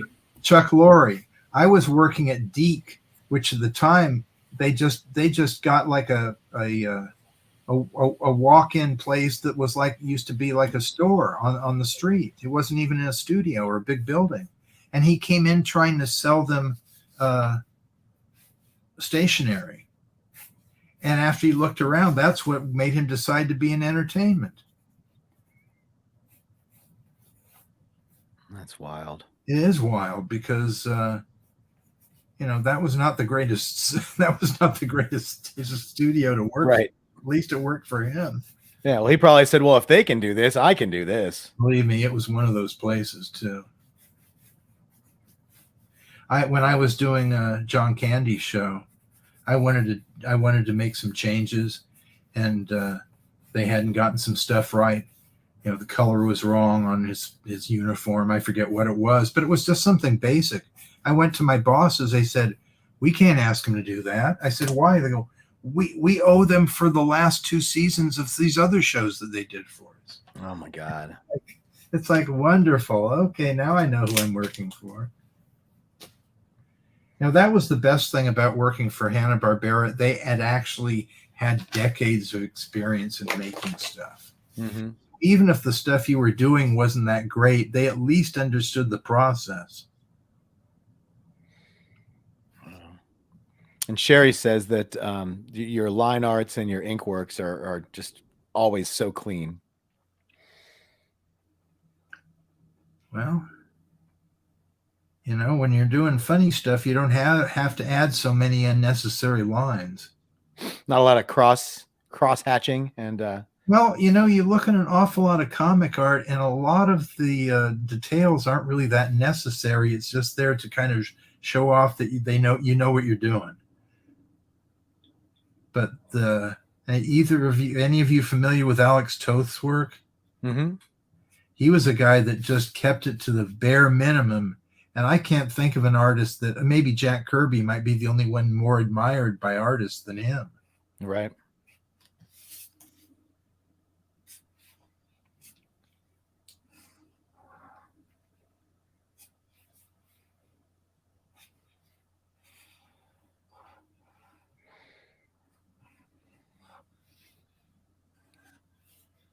So we say that. I'm just getting lost in the line work. Okay, ask me some more questions. I might as well jabber. Oh yeah, no, let's see. What do you want to hear about? Well, all right. So you worked with on Ed Grimley. So did you and Martin Short? Did you have any conversations with him or? Oh, we worked together directly. In fact, I'd go over to his house and videotape him, so we would have reference. Because it's like nobody's going to be the character he plays but him. So Right. we wanted to have it right because we weren't tracing it like sometimes you do, like try to make things look realistic. It was just I wanted to make sure that he throws his hands up at this point. So I would go over and just and tape him. I was that way with all the people that worked on the show. I became friends with Martin, with John Candy. He was on that show, but the same sort of experience. Catherine O'Hara I saw just a couple of years ago at a show, and we had a good relationship. We had, as I said, Joe Flaherty. God, I can't remember her name now, but everybody. I've worked with everybody from SCTV except for Harold Ramis and a couple of people in the last season. I was very lucky because that was always, I thought, one of the funniest, cleverest shows on TV. Mm-hmm. Andrea Martin, that's the other lady I'm trying to think of. She was on the show. And one of my childhood heroes was also on the show, Jonathan Winters. Oh, yeah. And Jonathan and I got to be pretty good friends. He actually had me illustrating a book that he was going to publish, but then his wife died and he suddenly lost interest in a lot of things. which is understandable. Yeah. But Jonathan was one of my earliest heroes because he looked a lot like my dad, and he was the only person I ever saw that on TV that I thought was weirder than me. Listen, my introduction to Jonathan Winters was on Mork and Mindy when he played Mork's son. Yeah, which was, I mean, that's our automatically. You're like, all right, this is kind of a weird thing to do. So that was always fun as a kid to watch him on that show playing, having a guy in his, 50s, 60s playing the kid of a guy in his 20s. And I also wanted to welcome Annika. How are you doing? Hi. She snuck in on us. I did. Oh yay! I can stop being Annika. Woohoo! Oh No, no. you still got to be Annika. We have to have two Annikas. Being Annika and running the social media at the same time is really stressful.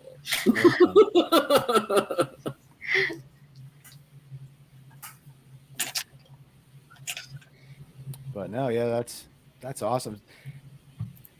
So, all right. So, Eugene Levy, was he on at that time? Was he Yeah. on? he did one cameo voice on one episode, but yeah, I met him too. Yeah. And then that led to the John Candy show, and then that led to me helping develop the Mackenzie Brothers show. Yeah. Yeah, it was really wild to be suddenly associated with SCTV, even though I was never had anything really to do with it other than watching. Right. But that was very interesting knowing all those people. Yeah, it's pretty crazy. And I've see, you look back on it now, where Saturday Night Live obviously is the one that's lasted. It's the it's the one that has the most notoriety. But if you look at the actors and the talent that was on that Second City, Chicago comedy troupe, you wonder how it isn't still on and as big as it was then. Well, I'll tell you something. Of all the celebrities I've worked with, and quite honestly, I don't want to sound like I'm bragging because I'm usually not impressed by celebrities unless I like their work. Mm-hmm. But the nicest celebrity I've ever worked with by far was John Candy. It wouldn't have mattered if he was your trash man. You would have loved him. He was so down to earth and so easy to deal with and so nice to kids. I've never seen anybody that just kind of acted like a normal person with somebody with his, degree of recognition. Right. Wow. Yeah, I miss him all the time. And it's really, really sad. It sounds like you were asking me earlier about things that never happened. Mm-hmm. The last time I was with John, we were with, I forget the guy's name, but he was one of the biggest script writers in the 80s period. I think it was Chris Columbus. And he wanted to do animated shorts of John Candy's characters to be in front of every one of his movies, and I was supposed to produce and direct. Oh, wow. Then John died filming that Western when Wagons East or something, I think it was called. Yeah, it's terrible. And by that time, he was doing stuff just as fast as possible because he also was a major owner of this hockey team up in the Argonauts. That's what they're called. Mm-hmm. And that was driving him crazy because the guy that behind the Argonauts was a con man. Oh, jeez. So it was. What a horrible way to go out. Yeah, another great talent taken too young. Let's see. Switch here. So yeah, David Rapp, he wanted to know what was the story behind that Urban Gorilla Amusing Stories one shot, and why have we not seen the character since? Well, quite honestly, because it barely sold, and I had other jobs that were paying better. So Don Doherty, the guy that did the other half of the book with his character, he's now one of the only storyboard guys left at Disney. And I'm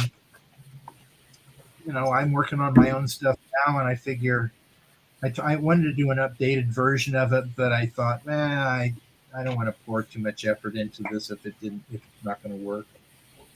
Yeah. So, I mean, I'd certainly love to do something new with him, but I once pitched it to NBC as a show, and the head of NBC was so thrilled that midway through my pitch, she turned to her assistant and said, "Where are we having lunch?"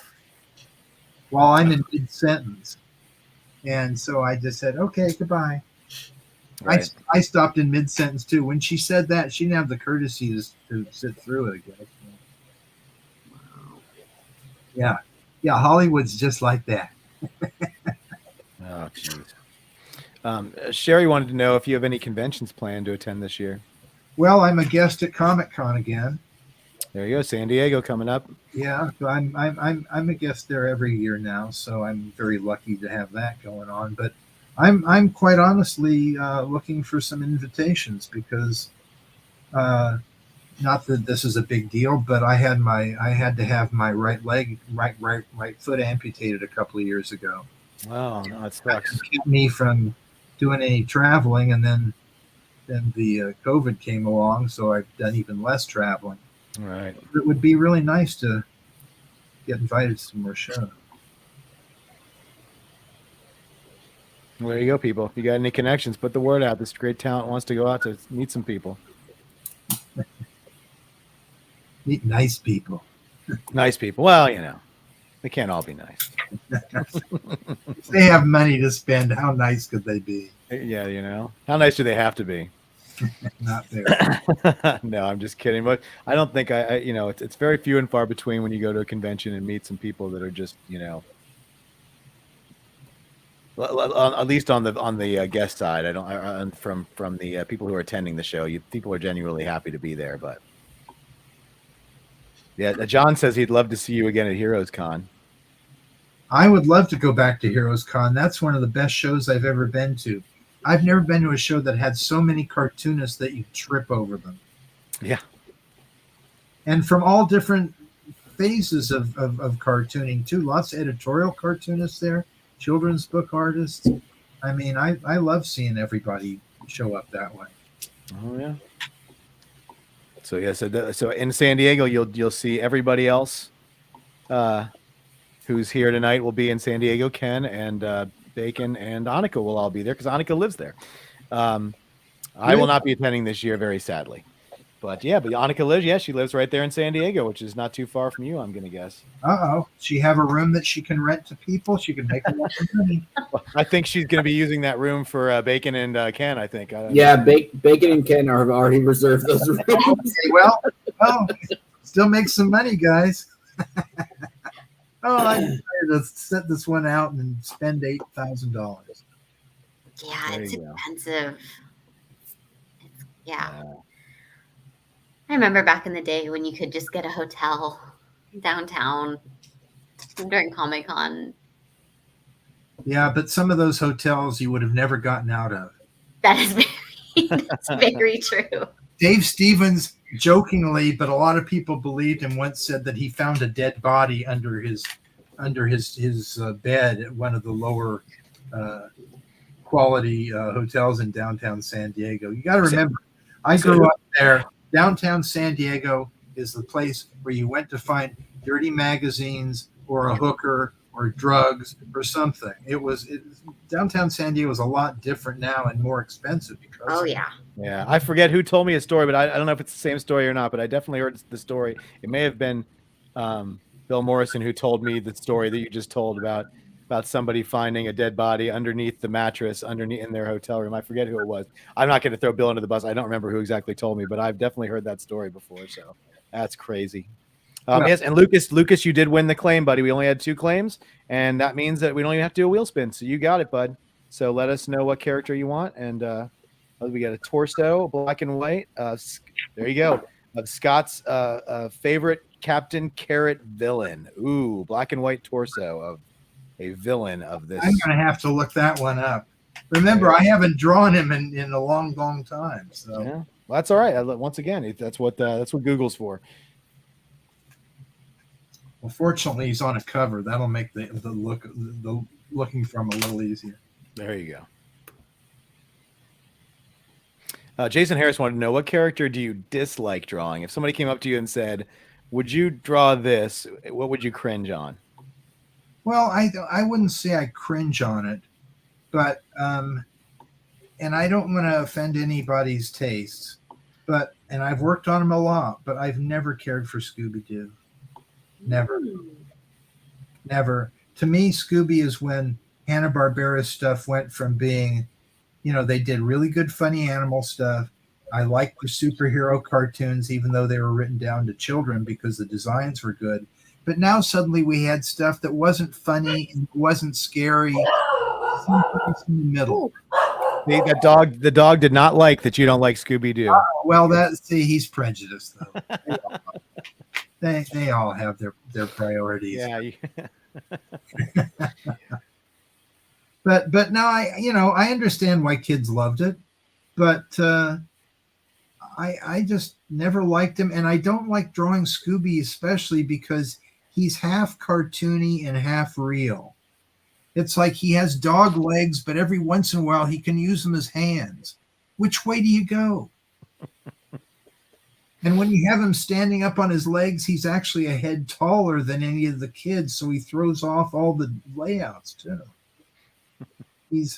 I'm talking about nightmare. It's not from a fan, obviously.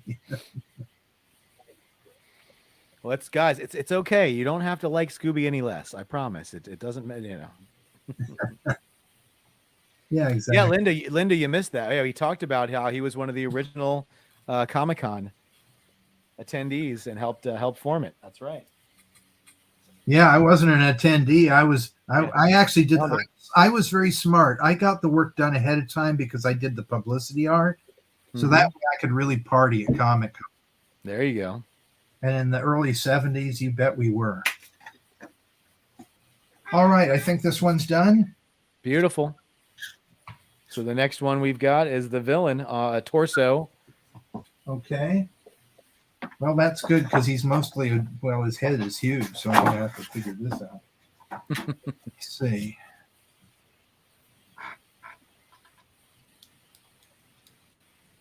Oh, excuse me.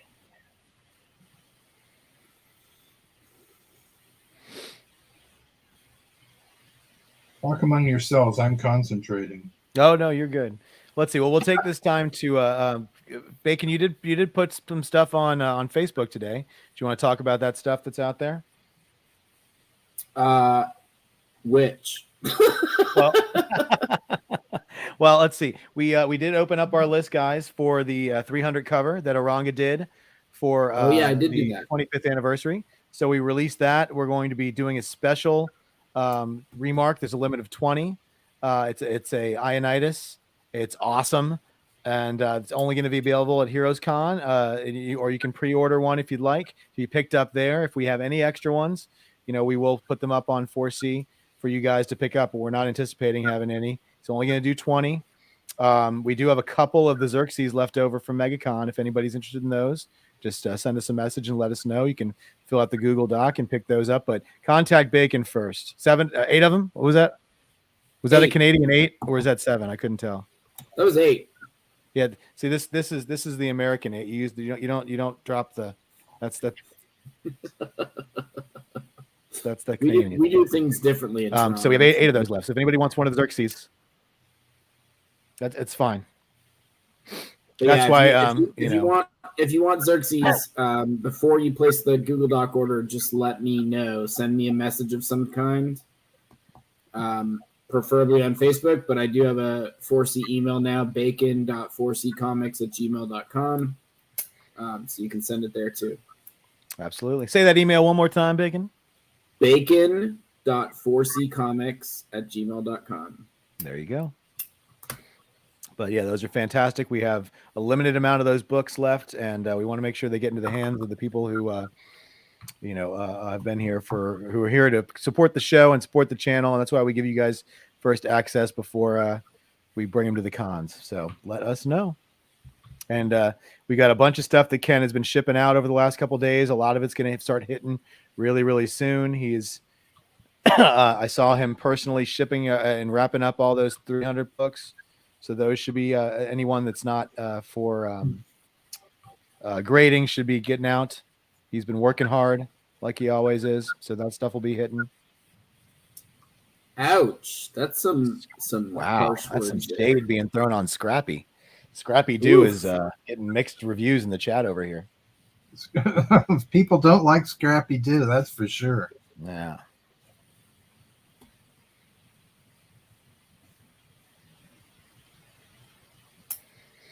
Jason wants to know if he can get a guaranteed claim after Lucas, since it's down to just him who claimed on the last one. I would love to say yes, but that's above my pay grade, sir. You have to go with. I'm pretty sure he's put his name in for every single claim and lost every single one. Well, listen, that we on? need 1, to. 2, 3, 4, 5.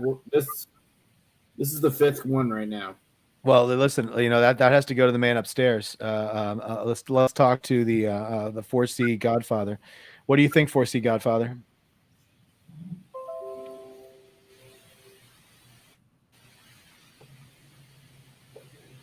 He says no. I don't think he can figure out how to bring himself back into the stream. Or he's indisposed. Oh, there he is, 4C Godfather. What is your ruling? No. I told you. He says niet. But Yet. No. But listen, all you got to do is hang out, and you may be the only one who puts one in, or you may go up against somebody else and have good luck this time. You never know. Keep the I don't know what this change, comment you means, but filthy every time I animal. see my name, I post it. So there you go. What character is this? Oh, Emilio wants to know what villain. What is the name of this villain you have chosen? I'm trying to remember his name here. Hold on a second. Let me tell you. His name is the Bunny from Beyond. The Bunny from Beyond. Yeah. He's like this really. Lucas says, "Oh yay, Bunny from Beyond!" There you go.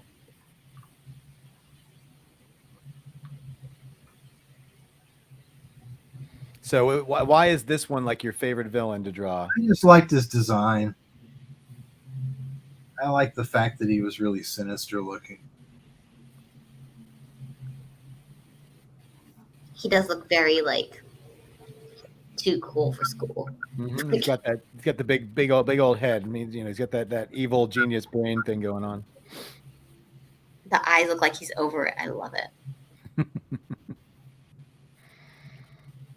Let's see. Oh, and just to let everybody know, what we've already mentioned that 4C will be at San Diego Comic-Con and Scott Shaw will be there as well. So go visit everybody. But 4C will also be at Philadelphia, which is coming up in a few weeks. So please visit Ken and Bacon. They'll be at that show, living the good it's life. my first show. I can't wait. I know Bacon's been quiet this year, can't man. wait. He's been That's going to be a good show.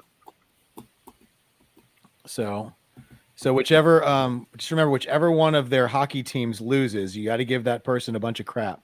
So it depends on who loses, if it's going to be South or North Carolina or if it's going to be New Jersey. So keep apprised of that so you can give them the one you need to give crap to. Make sure you give them crap. Well, at it's that going to show. be New Jersey. I mean, that's very clear, especially since he's not on the stream right now to defend his team. Well, I wouldn't New put it Jersey past him to can't drop be- you off the screen, Bacon. So be careful. He chose poorly. Oh, but that'll be a lot of fun. So yeah, hey, Bacon, make sure you guys take a bunch of pictures while you guys are at the game. That'll be great to see. Oh, Yes, Don't make me that's in angry. the plans. You wouldn't like me when I'm angry.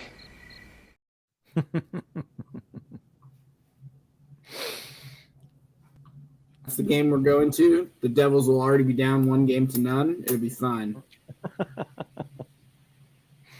Oh, keep digging that hole, buddy. No, I'm really happy. I'm really happy you guys get together. It's going to be fun. And then after that, guys, please come visit all of us. We're all going to be in at the aforementioned Heroes Con. So please come to Heroes. Come see Aranga and Mr. Bill Morrison, and we're also bringing Mr. Ron Wilson, and come see all of us because we're all going to be there, including Becker, who's not here tonight, but he will also be attending. So it's going to be a lot of fun. So if you're in the area, a rare sighting of all 5 of us. That hasn't happened since Planet 2022. 2022, yeah, it was the last time we were all in one place. So yeah, please come by and see us. 5C time. No, still 4C. You can foresee that 5 of us will be there. Oh, I like it. That was good. Dad joke. Burn. Big time dad joke. That's right. Oh, Bacon, I don't know if I told you that I'm going to visit my daughter in Chicago on Memorial Day, and we're going to catch a baseball game. We're going to go see the Cubs play the Rays. So that's going to be a lot of fun. Very cool. Yeah.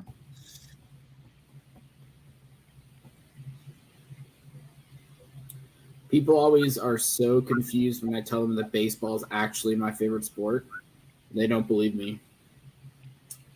But it is. Listen, during con season, whenever we go to a town, Bacon typically looks at what's going on days before and days after to see if he can squeeze a baseball game in, depending on where we're going.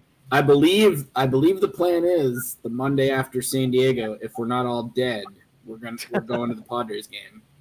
There you go. Well, you're right there next to the stadium, so why not? Exactly.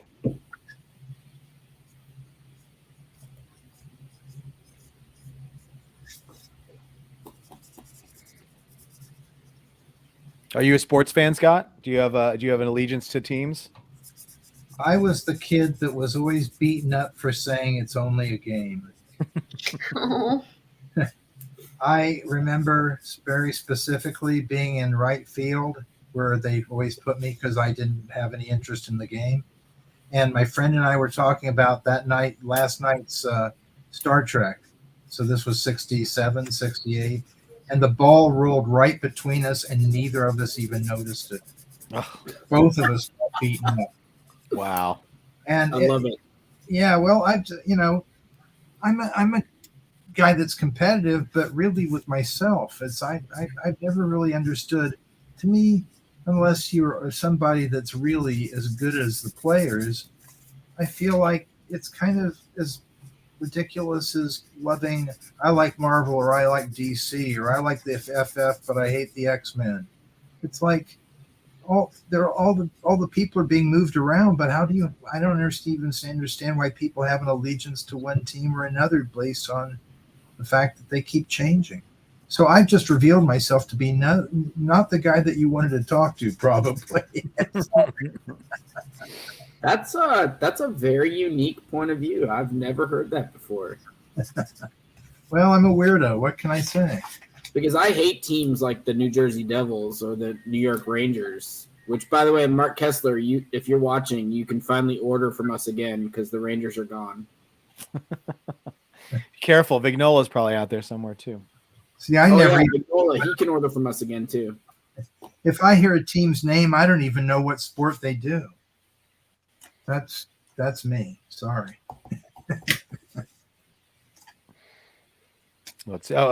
Jason said around the antennas, it looks like a little bit of Kirby Crackle. Well, of course there are, because they're going to be. Let me get a better pen here, and I will show you why.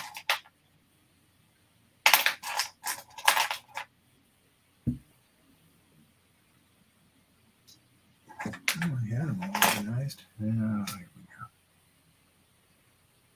we go. While he's working on that, Scott, Jason asked, "Is there a project that hasn't been able to that you haven't been able to complete, but you would like to?" Well, I'm actually working on that right now. I am doing a project that I've been putting off. Is a 200-page book about all the comic books that you never paid attention to, or that you couldn't understand why they were on this rack. It's called Oddball Comics. I do that as a show at Comic-Con. I've been doing it since 1970s, and everybody's always wondered, why haven't you done a book? Well, I'm a cartoonist. I'm busy doing this stuff. But at 71, I figured I'd better get this done before it's the last thing I think about was, why didn't I get that book done? So tomorrow's is going to be publishing it. It probably won't be out until next year, knowing the problems getting stuff printed overseas. But it's going to be 200 pages, full color, of nothing but comic covers that you look at and you go, how the F did this even get published? And I mean, I've got comic books, talking about venereal disease. I've got the first issues of Bob's Big Boy that were written by Stan Lee and drawn by Bill Everett. Oh my God. I mean, it's all stuff that nobody, if you've seen it, you never paid attention to it or you never saw it like I do. And you have a publisher for this, or are you self-publishing? No, it's going to be tomorrow's. Oh, okay. Yeah, and I wanted to work with them because they already have good relationships with all the publishers. Oh, nice. Because I pitched it to some other bigger publishers, and they told me that I'd have to be responsible for all the legal issues. And I thought, I don't have a lawyer. You guys do. Right. Dropping out of it because I didn't want to be the guy left saddling it. If I suddenly, I actually juggled 2 lawsuits years ago. A divorce lawsuit, which most cartoonists seem to have, but at the same time, I was suing Filmation because they used my a ripoff of my character Duckula from a comic that was the same company that did Star Reach, and trying to juggle 2 lawsuits at once almost drove me crazy. Yeah.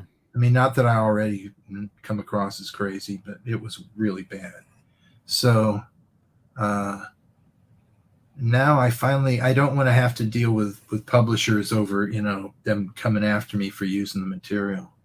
That's why it's, and it's not just going to be me mocking the stuff. It's also me giving some information about it too. Who drew them, who published them, when it came out. But it's something that people seem to really like, so I'm hoping people pick it up. Oh, that sounds wonderful. There you go. So be on the lookout, people, next year.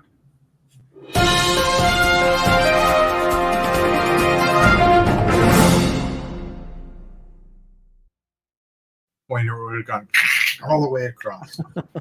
I don't know if that was the breaking news or if we have more breaking news. Or maybe just breaking gas. Who knows?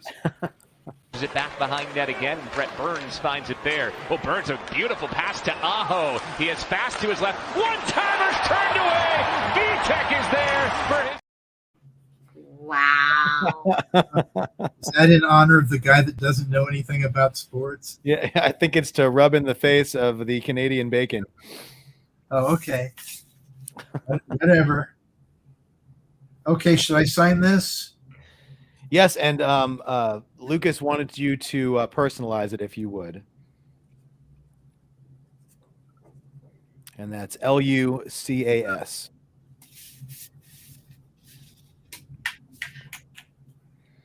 Say that again, please. Lucas, Lucas.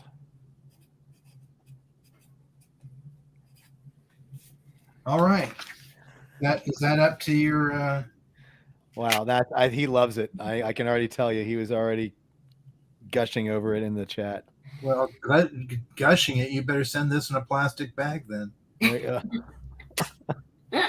Well, let's see. Do we have time for one more? I'm willing if you are. I mean, Well, the claim is on the board, so we are. Jason Harris. Come on, Jason. Where are you, buddy? Come on, Jason. Come on, Jason.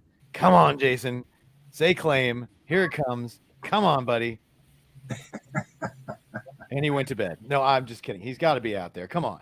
There he is. We have a claim. And I'm going to count to 10. 10, 9, 8, 7, 6, 5, 4, 3, 2, 1. Jason, you are the winner of the claim. Congratulations.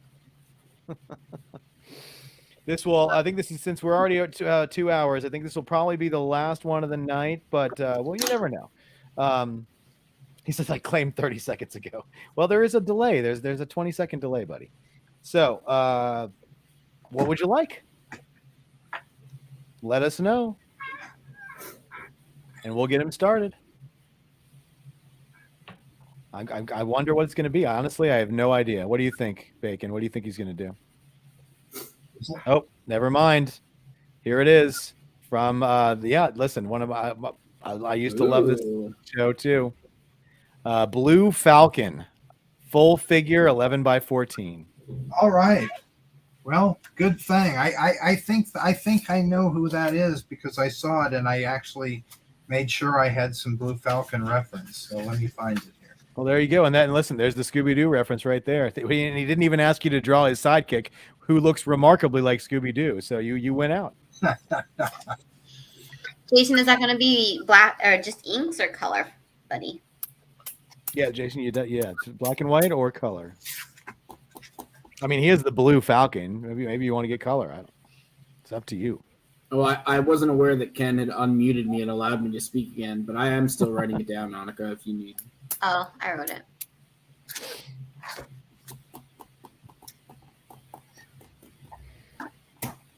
Inks. They're just black and white. That's all right. It's going to look fantastic like all the other pieces have looked. So full figure, 11x14, Blue Falcon. Blue Falcon and Dino Mutt. That was definitely one of my favorite ones as a kid. Yeah, I actually thought that Blue Falcon's costume was especially good. Mm-hmm. A little more detail than Space Ghost. I like the simpler ones mainly because they're easier to animate. But by this time they weren't doing much animation, so it didn't matter. All right. Yeah, definitely had that for me as a kid. It had that like Batman alternative kind of feel to how he looked. It was just like, it was like, wow, it's another cool superhero. He kind of sounded like the cartoon version of, Batman. Well, let me tell you something very interesting. You know how Space Ghost got sold? It was right after the Batman show premiered, I think in December of '66. Right. He went in, he had a couple of drawings. He said, Batman in space. Sold. Wow. Next up, in Herculoids, Tarzan in space. Sold. Wow. Now that's how you do it in Hollywood. You go in and you tell them something. Well, this is almost like that other very successful money-making show. Right.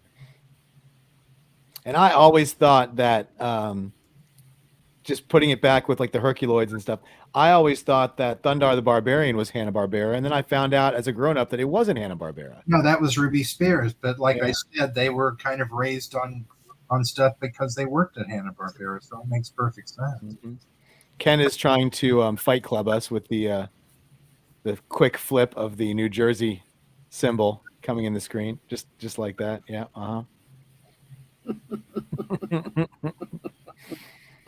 But yeah, no, that was always because I always wondered. Because I saw DC a while ago, since they, Warner Brothers had Hanna-Barbera, and I saw all these comics, and I'm like, why don't they put out a Thundarr the Barbarian? And then I found out they didn't have it, and I was like, oh, well, that explains why they haven't put one out. But I love the Herculoids too; they were also great. The funny thing about the Herculoids, which I always kind of suspected in a way, even as a kid, was, they're all kind of the same storyline. And this week we fight the Fishman, and the next week we fight the Bugman. Right. But they were essentially, they were selling superheroes, but they had a lot of guys on the staff that just did funny stuff. Mm-hmm. So if you look at the Herculoids from this point of view, when they're destroying all these robots or whatever that they could get away with the code. It's like Tom and Jerry, except there's no laugh at the end, but they're all still gags. Oh, we're going to blow up this robot by throwing a rock up the hill and then letting it roll down over them. And then we're going to do something else. It was the same people coming up with those storyboards that were doing the funny stuff with the slapstick, because it all kind of felt the same. Right. In fact, they told me that they would come in with a 3 or 4 sentence description of what we're going to be facing this week. And Joe Barbera would tell him, dumb it down to 1 sentence. That's too complicated. So that shows you what they were really trying to do with those shows was, right, let's make sure little kids understand these. mean, I was already, I don't know, 13 or 14 when they were bringing those out. But if you guys saw those as kids, you know what I'm talking about. Oh yeah, I used to love Gleep and Gloop. I mean, come on, man. I love me some Herculoids. Who doesn't like a Tyrannosaurus? You like Gleep and Gloop? They used those type of characters in 3 or 4 different shows because Joe Barbero was obsessed with Little Abner, and those look like the schmooze. Mm-hmm. Yeah, that and the Triceratops that could shoot like little balls out of the hole in his horn. That was always great. Yeah, he was kind of a rhinoceros Triceratops thing, but I saw some other animals that Alex Toth designed for them. They had other options too if they'd gone with them. Right. But all those animals are really cool looking, even in the limited animation. Mm-hmm. Those shows had a big influence on Captain Carrot, especially the Impossibles. Mm-hmm. The Impossibles were funny. There was another show called Super Six that Patty Freeling did, and then there was Ralph Bakshi's characters, the Mighty Heroes. All of those were big inspirations for Captain Carrot.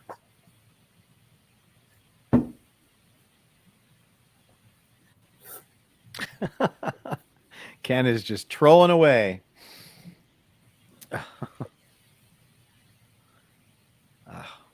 See, I love how you made that F just appear out of nowhere. That is just so remarkable. How the F did I do that? It was.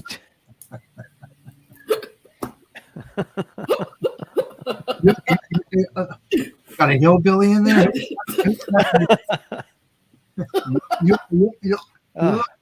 That's funny. Listen. And meanwhile, your friend is joking to death over there. Nobody's helping. Yeah, exactly. That guy's so funny while he's running out of air. No, they don't care. They're New Jersey Devil fans.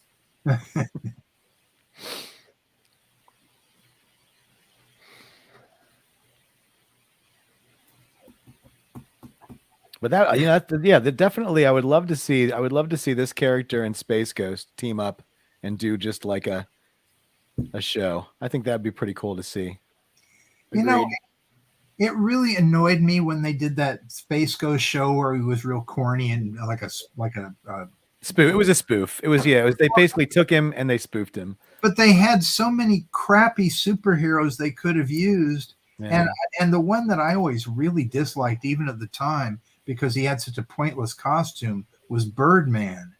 It was like, who designed this thing? Yeah, well, and in Rick and Morty, of course, now made famous making fun of that, having the bird person character on their show. Oh, yeah, that's right. Well, I'll tell you, by that time, Fred Silverman, who was the boss at CBS, had gotten all the really good artists working on their shows. So that there's a reason why those NBC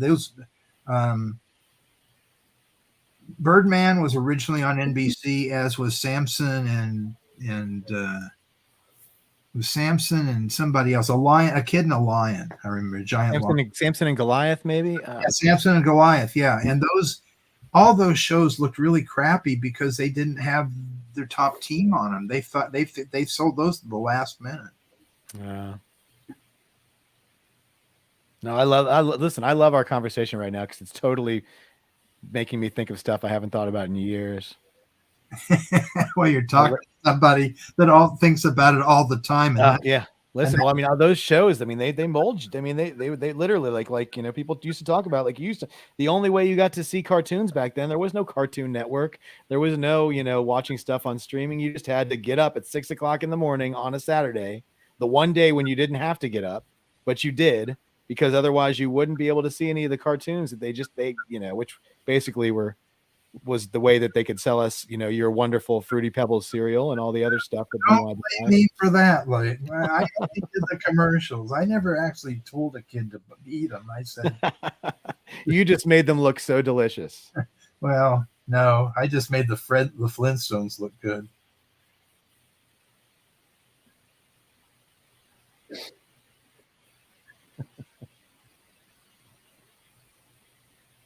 This looks pretty good. Let's see. And Sherry, we do not have an answer to this question, but we thank you very much for asking. And we will let you know as soon as we know. And now there is no reason to wake up on Saturdays. Agreed. Well, that's Agreed. ETV shows old cartoons on Saturday morning. Yeah, but you can record those. You don't have to actually get up and watch them. Yeah. Everybody's spoiled now. I like laying in bed watching old cartoons with the sound off. There you go.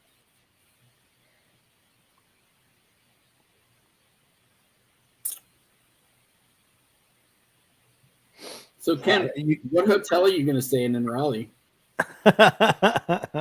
I'm like, how Ken has basically spent the last 10 minutes looking for New Jersey Devil memes to troll Bacon with against his Carolina Hurricanes.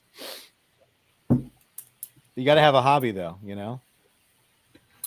Imagine if hotel. the Devils win Game 1. What it's going to be like for Bacon when I arrive.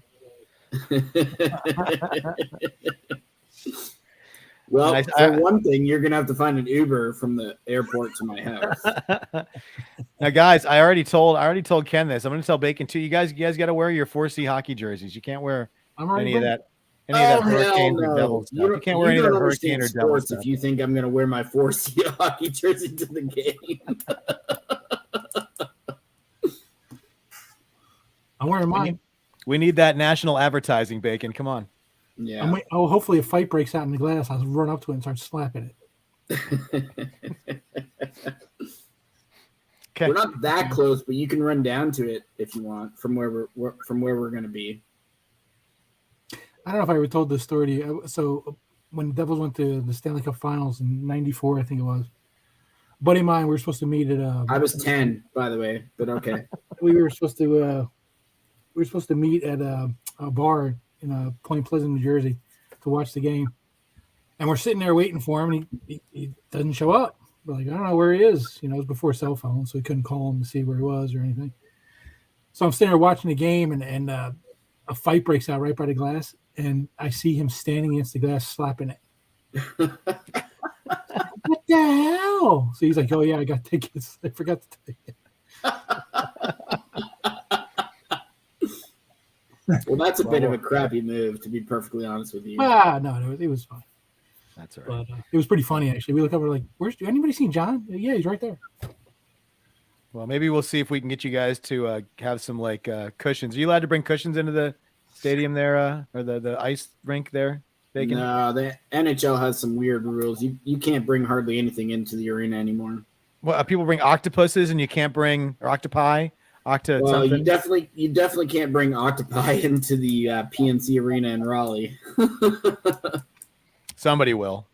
Those are just those idiots in Detroit, you know. Agreed. There's very few things that Ken and I agree on when it comes to hockey, but we dislike the Detroit Red Wings and the New York Rangers. Common ground through hatred. Very nice. Yep. That sounds like an ad for America. Yep. Oh man, look at this thing. Oh, it's so great. My Saturday morning. I thought it was such a unique comment earlier when Scott said that the teams change all the time, and they really do. And so why would you cheer for just one team? Well, and I've always said this to people, and I find different sports are different. Like I find that people more follow players in like basketball than they do teams. Whereas in football, you could put every Dallas Cowboy on the Washington team and vice versa. And I don't care about who the players are. I root for the team. And that's, it's that loyalty. I think you find that loyalty a lot more with college sports because typically you have an affiliate, it's your college. You're going to root for your college because you went to that college. In sports, people are a little more fluid and they're able to switch if they, occasionally. But I definitely find it more true in basketball that you follow players and not teams. So you just stick with somebody. Well, that's also a fair point. And there's two players that are going to get booed like crazy in the first two games on New Jersey, and their names are Dougie Hamilton and Eric Holla because they both used to play for the Canes. Like once you leave a team, we don't like you anymore. Yeah.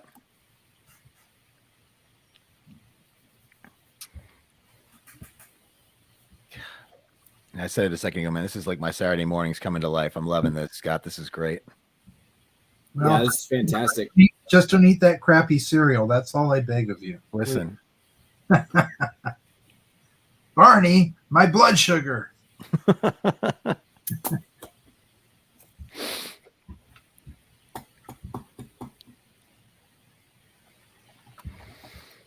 that's perfect. Thank you. Perfect timing. Perfect timing. What do you got there, Annika? What you eating? A spring roll. A spring roll. It looks very delicious. So, did you prepare that yourself, Annika, or did you buy that one? Nope, somebody bought that one. So we can't play the meme for cooking with Annika. Is that what you're saying? Nope, it's eating with Monica today. Yeah, earlier tonight, Emilio was very, very, very sad that we didn't get to see Cooking with Annika tonight. Oh. Well, just for him, I think we should play. No. Oh, damn. I thought we were on the same page. I thought we were too, but Ken's a New Jersey Devils fan, so it's fine. He's supposed to have a fast computer now. I don't have to wait like 45 seconds like his old computer for him to get in there and set up and hit send and then wait for it to actually go through. We're not cooking with Annika. There's no point in playing it. Thank you. I disagree. We allow that. He does have the overlord reach on this. No, it's a busy week for me. And my dog. Yep. The dog does not agree though. That sounds like my little dog. That's a bigger dog, though, I think. No, it's really not a big dog. Oh, good. Well, then we should get our dogs together. Hey, listen, you both are in the same area. You could go to the dog park. That's very true. Well, it's a little drive from Reseda to San Diego, unfortunately. Sometimes I kick myself from moving out of San Diego. Oh, you're probably saving a little bit of money, though, I would imagine. So much. It's so expensive now. Yeah, I was born and raised here, so it's also just painful. What part of town do you live in? Well, I grew up in Claremont, but right now I live in Little Italy. Oh, okay. Yeah. I grew up in East San Diego, within bike driving distance of the College Grove. Oh, okay. Very cool. Went to Crawford High and Horace Mann. Oh, I know. Yeah, I know Horace Mann. Very cool. I went to Crawford when it was the biggest high school in San Diego. My graduating class had 1,200 kids in it. The graduating class? And then they created Patrick Henry, and then we were the two biggest schools in San Diego. Yeah, Patrick Henry is still pretty big. I feel like. I can't remember what their logo is. I like their colors. They're like green. But yeah. I do, yeah. That's a nice area. Like the San Carlos kind of area. Around. Yeah, well, it was very nice for me growing up because my dad was a officer in the Navy and a Pearl Harbor survivor, and I think that gave him a little credibility. And by that time, he could kind of not have to go on assignments out of town. So, so being a white kid with a dad that had a regular job and Balboa Park, those were the things that made me happy. Oh, Balboa Park is still great. Yeah, it was great when I was a little kid. It was great when I was a teenager. All different reasons, but lots of things happened there that I'm very fond of. Mm-hmm. Yeah, it's changing a lot now too because they're getting rid of a lot of like the parking in it, so it's different feel now. But I've seen they're finally getting rid of all those people that were kind of just sellers and things. I think that's going at least. Yeah, I haven't seen them in a while. Yeah. Yeah, that's not what that place was created for. Yeah. And that was like a recent thing too, because it wasn't there when I was like a teenager. That didn't really happen. No, that was just recently. Yeah, like within a couple of years, I want to say. So it's always interesting. The changes. Let me see. It's kind of weird because they fake his eyes and they're not really in the right place in the drawing. my drawing, but even in the model sheet, it's like we're supposed to think these are his eyes, but they don't look anything like his eyes.